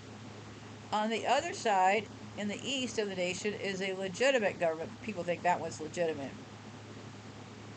The democracy which Libyans were promised by Western governments after the fall of Colonel Gaddafi has all but vanished. Contrary to popular belief, Libya, which Western media routinely described as Gaddafi's military dictatorship, was in fact one of the world's most democratic states. So yeah, compared to other places, it did appear to be more democratic, right? Under Gaddafi's unique system of direct democracy, traditional institutions of government were disbanded and abolished, and power belonged to the people directly through various committees and congresses.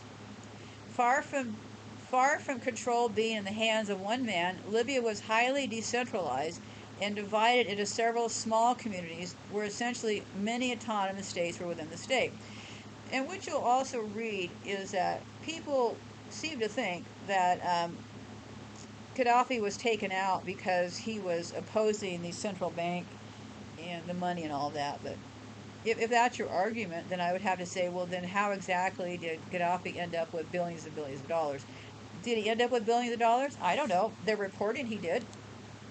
Uh, he's he's clearly one of their people. I mean, the guy isn't even a man; he's a woman. So Gaddafi is their guy. So did he end up with a lot of money? Yeah, likely. This is how they take people off the world stage, just like that Soleimani guy out of Iran. He probably got as much money as he could out of the people in Iran. So they acted like they blew him off in an airport with a drone, acting like he's dead. And that, I have to say, has turned out to be the strangest story of all, because how they use that Soleimani story to get people in Iran to take deadly vaccines is quite a quite a twist of twist of fate. That you know, the guy didn't really end up dead, and so is Gaddafi dead? Well, I would have no way of knowing that. Do I think he's dead? Not likely. I mean, he might be dead now of old age, but I don't get the idea that I don't get the idea that he was on the side of the people. Is what I'm trying to say here. So you can make up your own mind from that point on. This to me looks like it got started by the United States government back with Hillary Clinton, that youth group. Then it moved into the Arab Spring, and then here we are today, right? I'm not trying to oversimplify things. A tremendous amount of people are being murdered as I'm talking about this, so certainly nothing good is coming out of any of this. They did it by giving themselves medals and controlling us in fear, and I'm not going to go all there right now, but yeah, that's how it got started. I don't see any other way that it got started, because I looked and looked and looked. So it basically got started by the United States. Get all these kids together, teach them computer skills. And that's another thing about Julian Assange. He was a young kid who was into computer skills, so that also, yeah, Julian Assange was a young kid with computer skills. So I think that, like I said, I'm just trying to recap, not trying to oversimplify, but it looks to me like the U.S. cooked up this plan, got all these kids together, taught them how to be activists, right? And here we are today. And I am going to close for now.